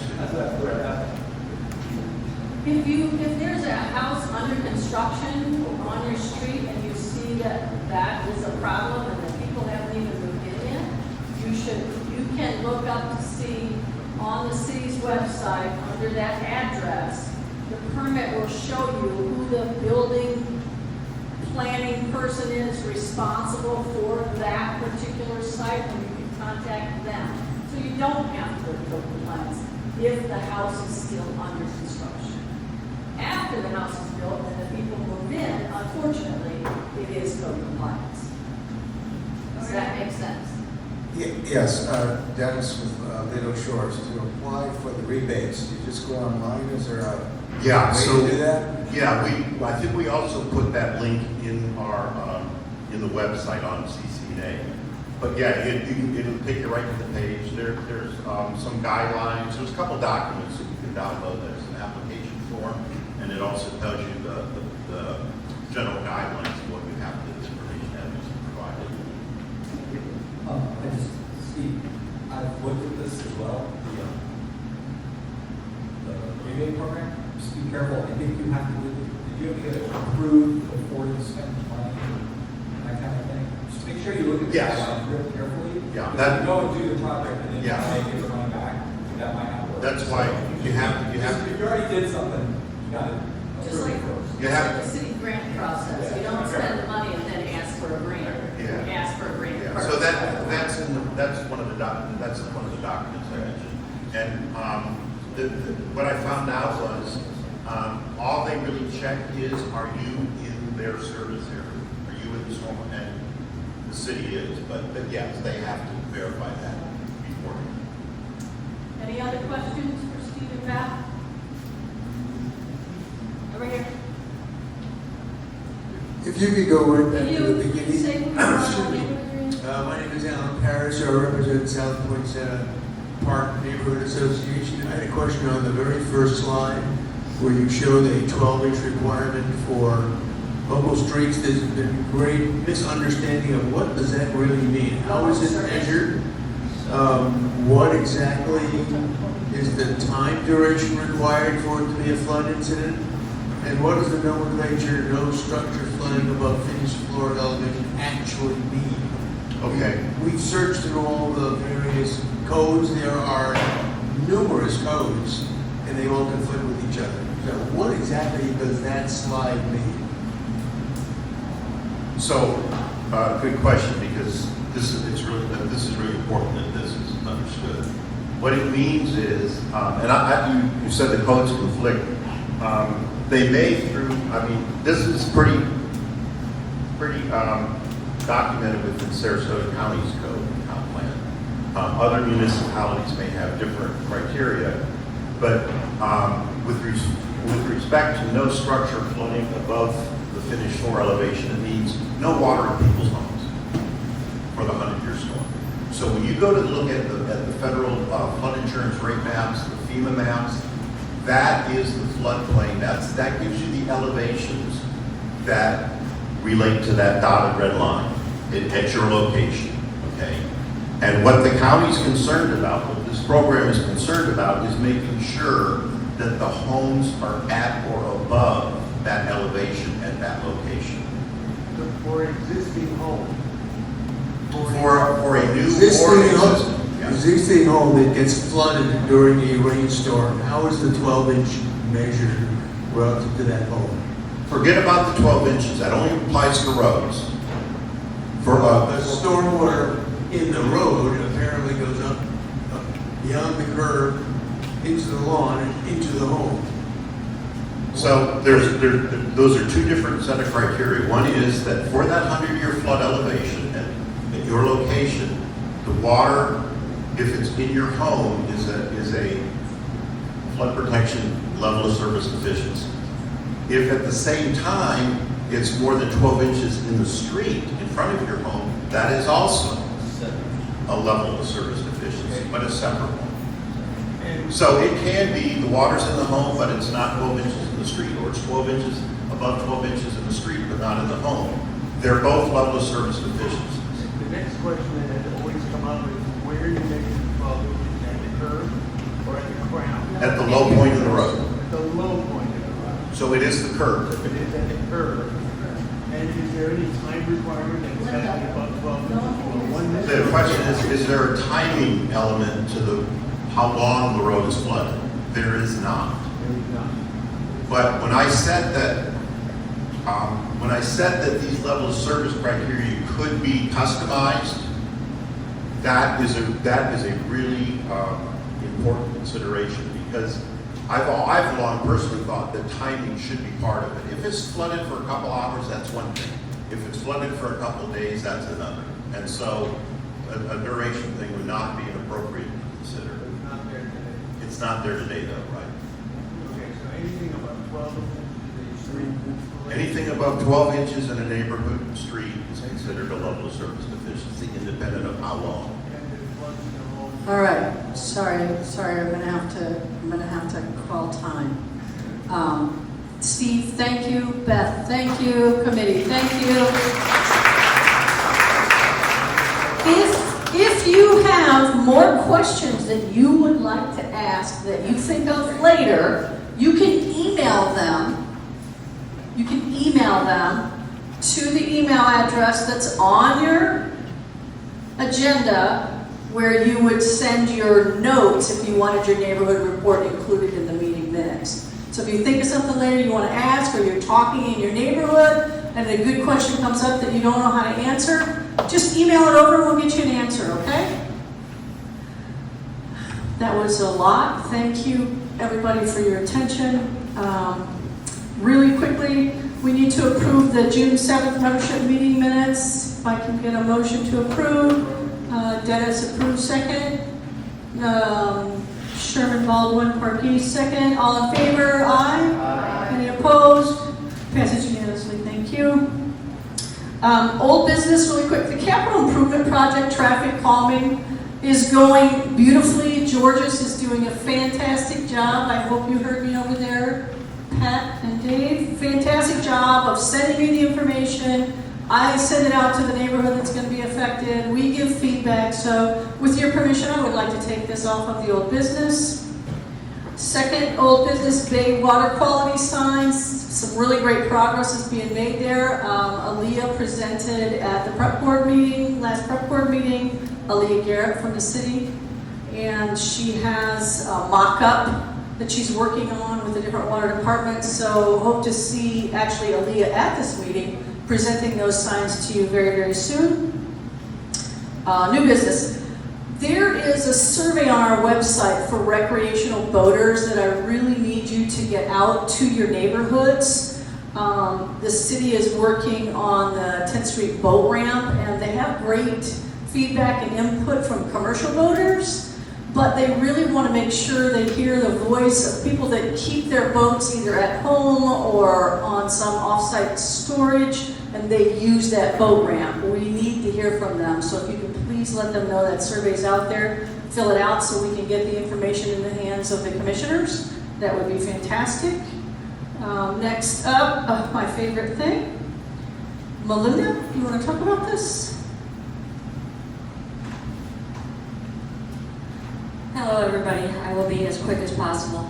I'm sitting on the nominating committee. We are looking to fill the seats for 4 of our existing board members whose term will be up at the end of this year. Now, the positions involved are secretary, area A rep, area C rep, and first vice president. I will point out that all 4 of the incumbents in those positions are eligible to serve another term, and all are willing to do so. However, we are still taking nominations. Anybody who wants to throw their hat in the ring and be considered for one of those positions, they can raise their hand now, nominate themselves, come see me after. I have a form you can fill out, or the form will be posted on our website. I encourage everyone to fill out the form. Even though the incumbents are willing to serve, we like to bring in new people, new blood, and we also will keep those forms around if, say, somebody has to end their term early. If we have those forms, those will be the first people that we go to fill up that vacancy. And we also just want to know that you're interested in becoming involved in CCNA at a higher level. So I do encourage everyone who has any interest in doing that to come fill out a form. Thank you, Melinda. Hey, and you know, you could always get tempted to be on a committee too when you fill out that form. Are you going to talk about this next week? Hi, it's 2025 Neighborhood Award nomination time. So applications need to be submitted by October 6th. You have a form here, and there's also a form on the website. It's a fillable form on the website that you can download as well. And for those of you that are not familiar with the award, it's for, it can be given to community, individuals or associations, businesses, city staff, including elected or appointed officials. And it's all on the handout here. But it's for people who you think are outstanding and you want to recognize. So again, October 6th, and the forms are on the website. Thank you. Thank you, Leslie. There's also forms here you can take home with you. As far as board, if you're interested in serving on the board, the deadline to notify Melinda or any other member of that committee could be Flo or Beth. The contact information is on the form. Oh, it's on the form. Use the form. See, technology. The deadline on that is October 4th, if you're interested in serving on the board.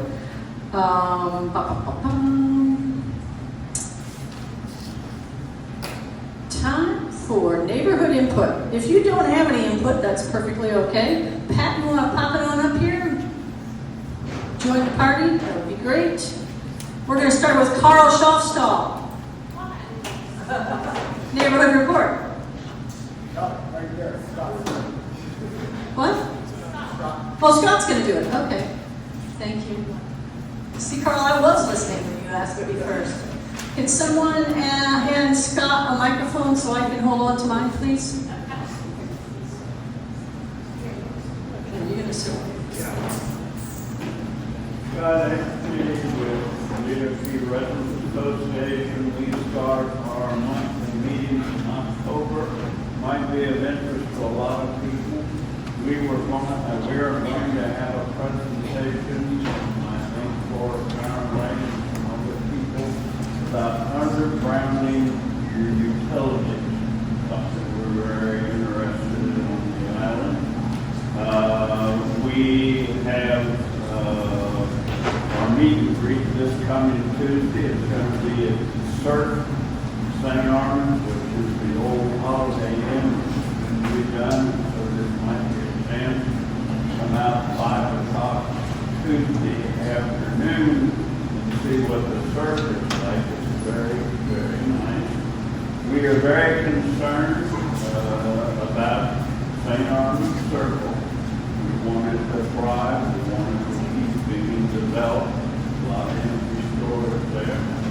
And one of the things that we are not in favor of is to put 2 floors or another up to 60-some feet on top of the present the way it's laid out now, which that was brought up 6 years ago, it was defeated. It was brought up 4 years ago, it was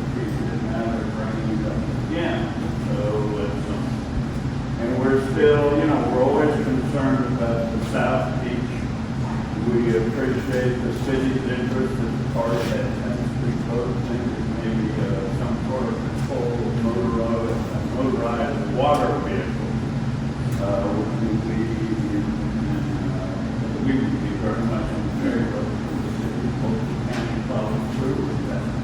And you might be interested to know, I think this is correct, why they call it Ted Sperling Park. And if you ever get a little discouraged, or you think what you're doing here doesn't make any difference, I don't know what the years were, 40 or 50 some years ago, when Arvida finished Bird Key development. They went to South Lake, and they tried to buy that and put in a golf course residential community.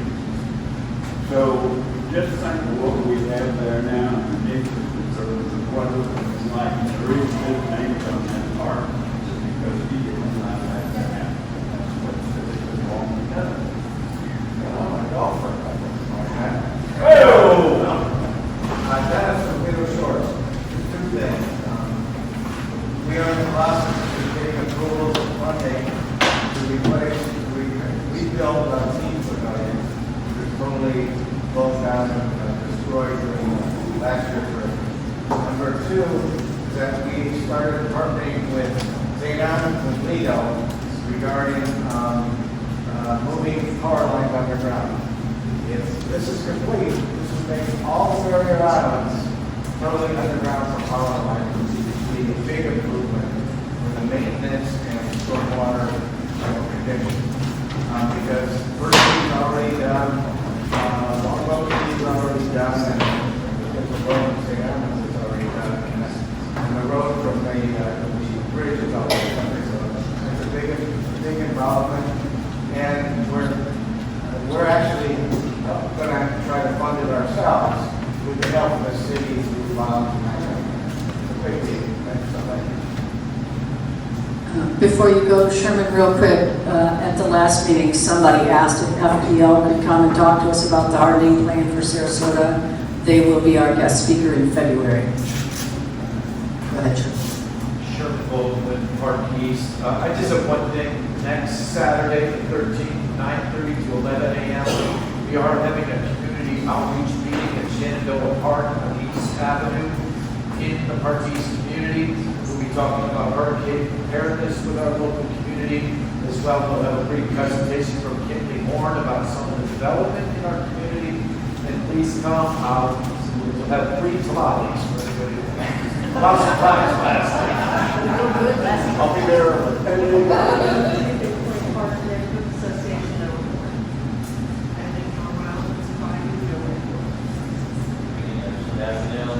No report, but Pat, you get an email about the sinkhole or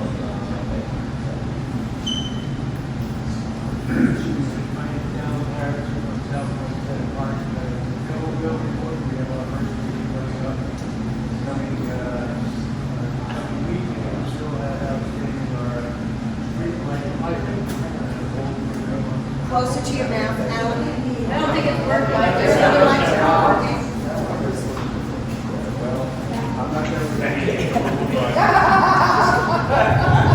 It wasn't on. It wasn't on.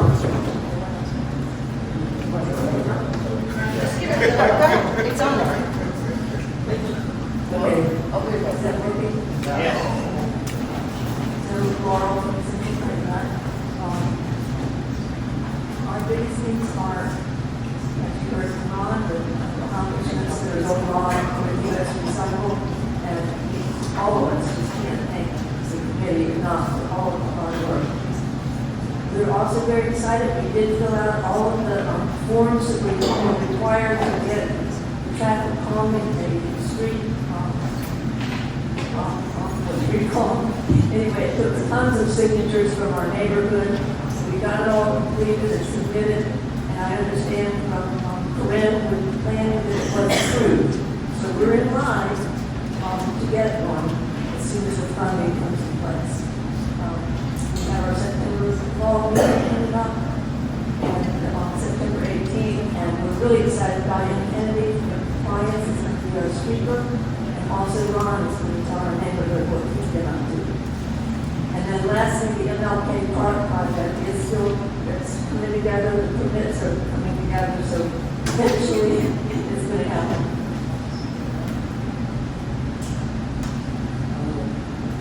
It's just about public housing.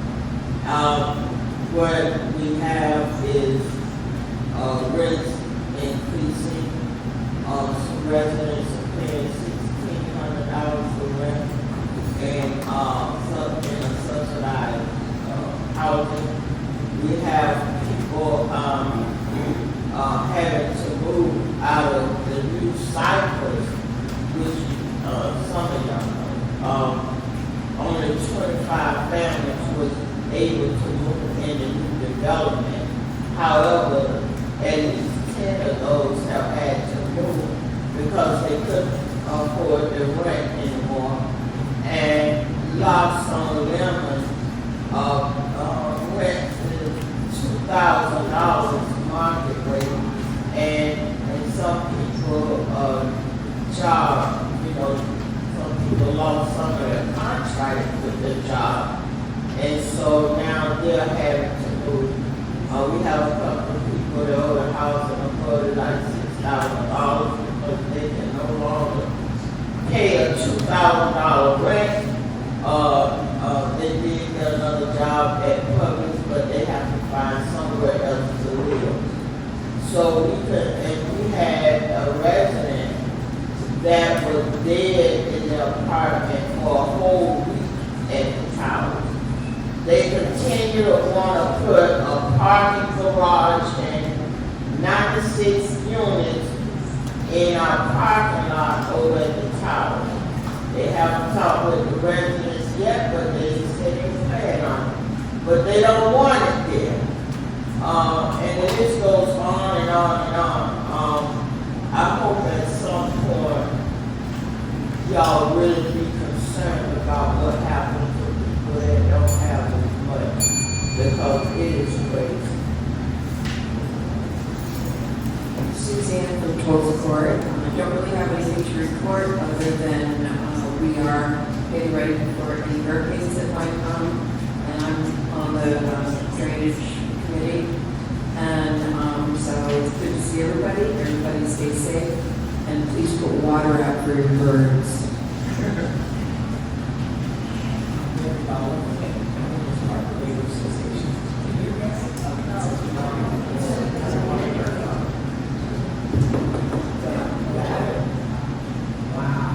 All right, we are coming back from our holiday summer, and so our first meeting is going to be September 16th at 9 a.m. to 6 o'clock. We're looking forward to it, and it's for the traffic calming, also to include traffic calming that they go into enforcement, and once again, you also wait on that we're told, so we're excited about the traffic. I would like to talk about recognition stuff. How do we invest in stuff? Yeah. I really interested. I just want to take it easy.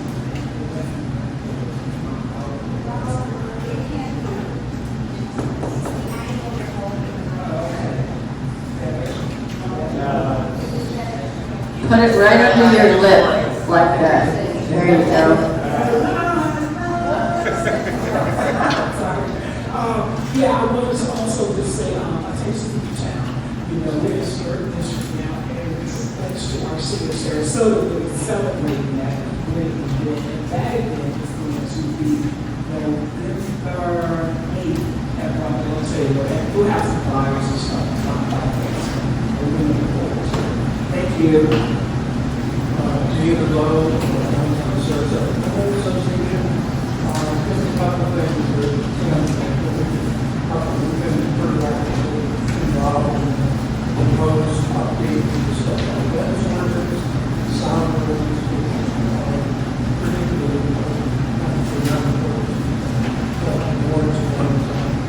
other areas. We are encouraged about highly been some recent successes of late, the Sarasota project, and we're just hoping to build on and have an early communication and outreach design. And importantly, we're tracking the new potential for the art center planning process is to express support back in March, urging stakeholders to explore a path forward.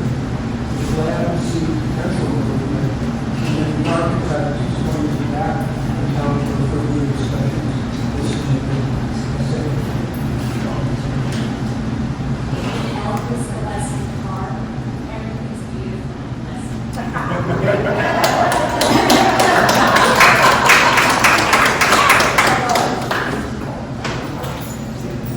Rob Grant, part of the summer off. We have our next meeting, which is the fall, September 23rd, and we're going to have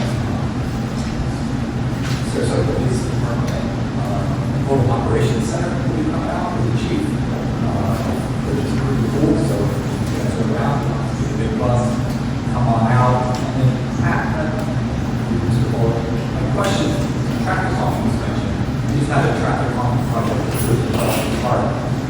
I noticed that some of the funds for the CIP projects that were really one of them was traffic calming. So $1 million. will any of these traffic calming projects happen, or are they going to be put on hold? I think, thanks, Rob. I think any of the ones that have already been approved, there's funding for, so there might be a little bit of delay. But we can always work it out. So if there's a question regarding a project, just let me know. No, I didn't know if that meant all funding had been taken away from next year. No, we just transferred it to your bank account. I wouldn't be here. No, obviously there's going to be impact to some projects. Obviously, I don't have final CIP file in front of me. However, the intent is to get Sarasota basically 100% and move forward. There will be delays on some projects, but I wouldn't anticipate anything like that being grossly impacted. Okay. Those are not wholesale. Correct. Yes. Also, Alfie Marie and Corinne will be our guest speakers next month's meeting, so I will cue them in advance that we're going to have that question so they can have that answer for us. Everything to be set by short.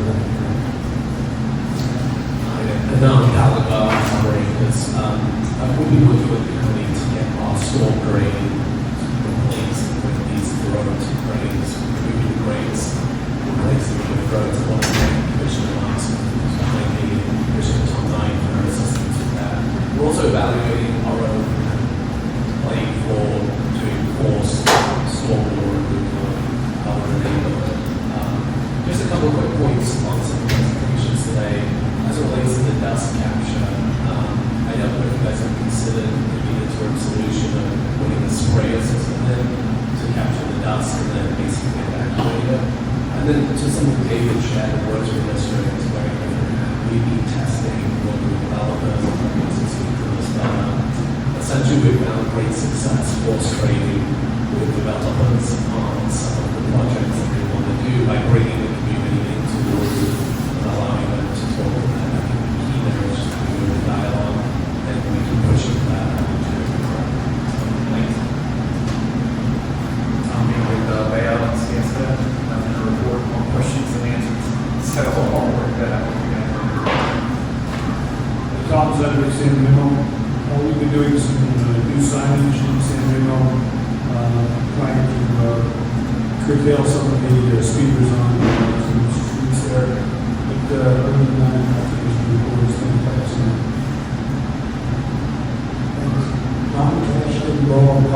First, getting back to that question regarding the sprinklers on waste recycling, that was actually what they wanted to do, and they were cited for it. And so they're supposed to have sprinklers, they're supposed to water down the trucks. So we're on top of it. Thank you. So for the Laurel Park, Laurel Park has two public surveys that we were hoping to go way in on. One, there's a resident that's appealing the Selby site plan before the city commission because the plan currently will take down many grand trees, and there's concerns about that unnecessarily. is there's a rezone that's happening right outside Royal Park, and it's a rezone without a site plan, and it's changing the use, and it's going from residential to mixed use, which means we're going to expand the area that Live Local is occupied. So if you're concerned about Live Local, if you're concerned about losing grand trees, please weigh in on this ordinance.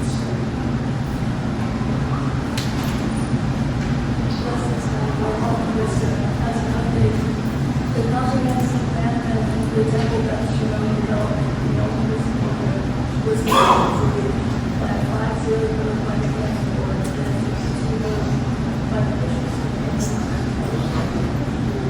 The August 4th commission meeting was important. Mayor Albert and Commissioner Bates proposed to approve the amendment.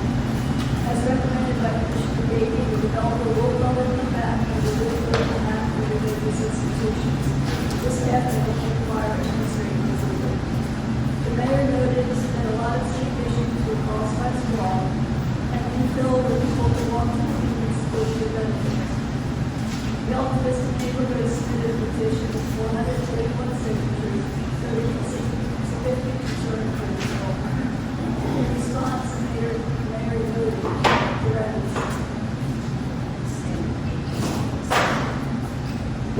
And I've always said that we are elected to the city commission to make decisions based on facts and information that we get, and that people depend on us to do that.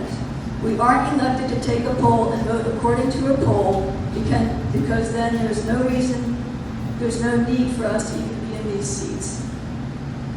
During the meeting, the long-range planning presentation noted that the single-family, low-density area to the north and the east of the development are not benefited in total by the amendment. You may recall the Bay Vista apartment buildings being built across the street, changed from multifamily medium density to high density. The Bay Vista high density apartments were then used as evidence that the high density Temple Beth development is compatible on the south side and would not set a precedent. One of the factors considered for comp plan amendments. Thank you. Thank you, everybody.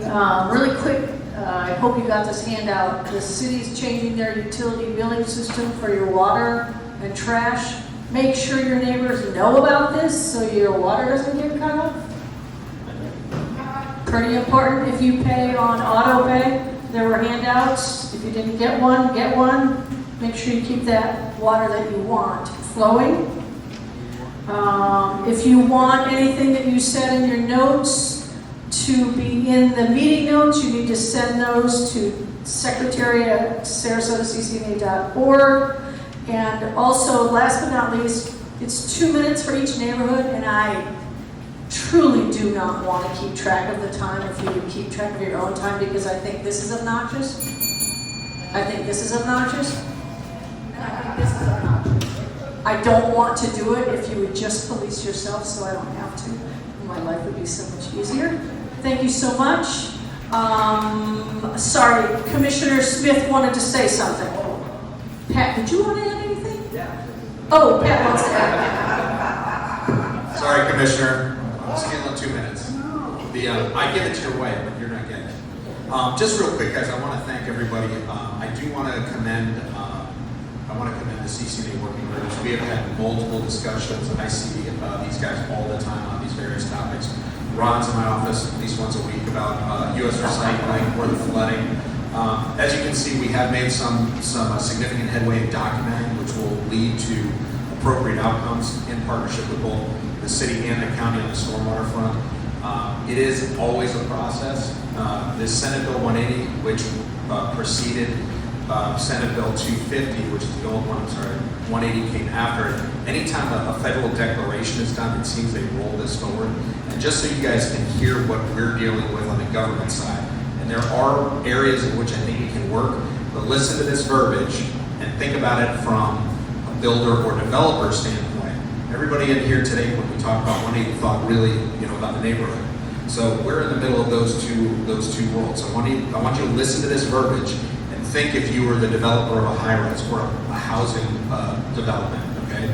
So each county listed in the federal disaster declaration for Hurricane Debbie, Hurricane Helene, or Hurricane Milton, and each municipality within one of those counties, which Sarasota was, may not propose or adopt any moratorium on construction, reconstruction, or redevelopment of any property damaged by such hurricanes, new parens, propose or adopt more restrictive or burdensome amendments to its comprehensive plan or land development regulations, or propose or adopt more restrictive or burdensome procedures concerning review, approval, or issuance of a site plan, development permit, development order, or to the extent that those terms are defined by Florida Statute 163.3164 before October 1st, 2027, and any such moratorium or restrictive or burdensome comprehensive plan, amendment, land development regulation, or procedure shall be null and void ab infinito, and this subsection applies retroactively to August 1st, 2024.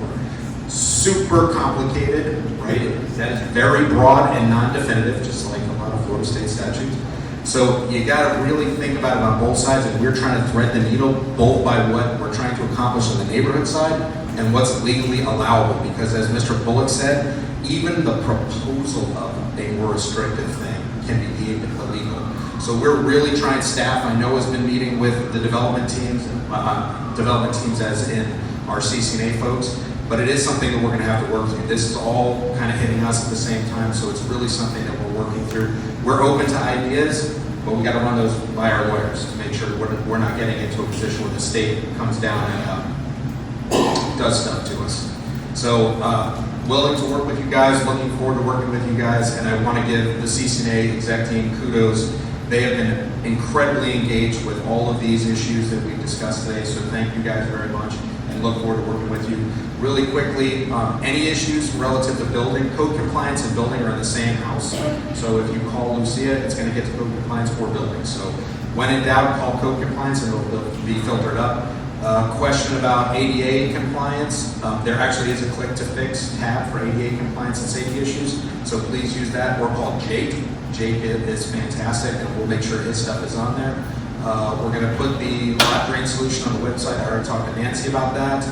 Engineering options, we have a meeting coming up next week. Water quality signage, moving forward on that. I think that's going to be really good with a good QR code. And I think that's it. And Commissioner Smith, thank you as always for advocating for our community, and we appreciate your involvement. Now you can have the mic. You should have let me go first. I just wanted to do a shout out to Stephen Swan, who's very humbly talking to you all, but he's a superstar, as the County Commission has acknowledged. He and Ben Quartermain are doing a tremendous job. We had a great stormwater workshop, and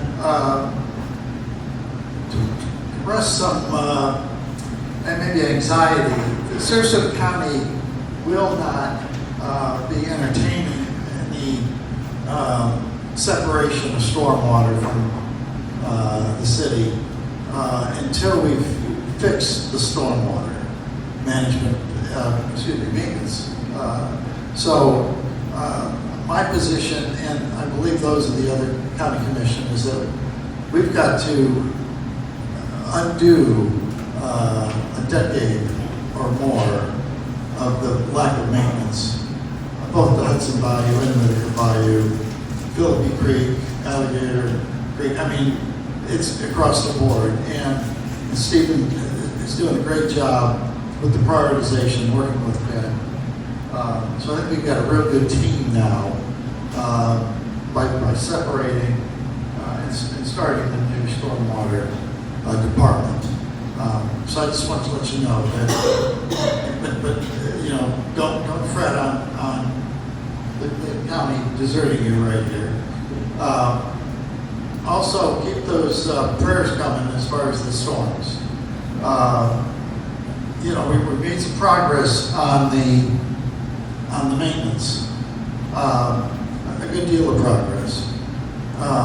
But the bayous and the creek are still clogged, you know, and so the water's going to make it there faster. So those of us living close to the water is a scary thing. So really the power of prayer is what we got going here, because it's going to take us probably a year or so to get everything straightened out. I think that's pretty much it. If you have any questions for me, you can always email me, and if I can, I will pass them on to Pat. It goes both ways. It goes both ways. But no, stormwater, maintenance issues, drains, things like that.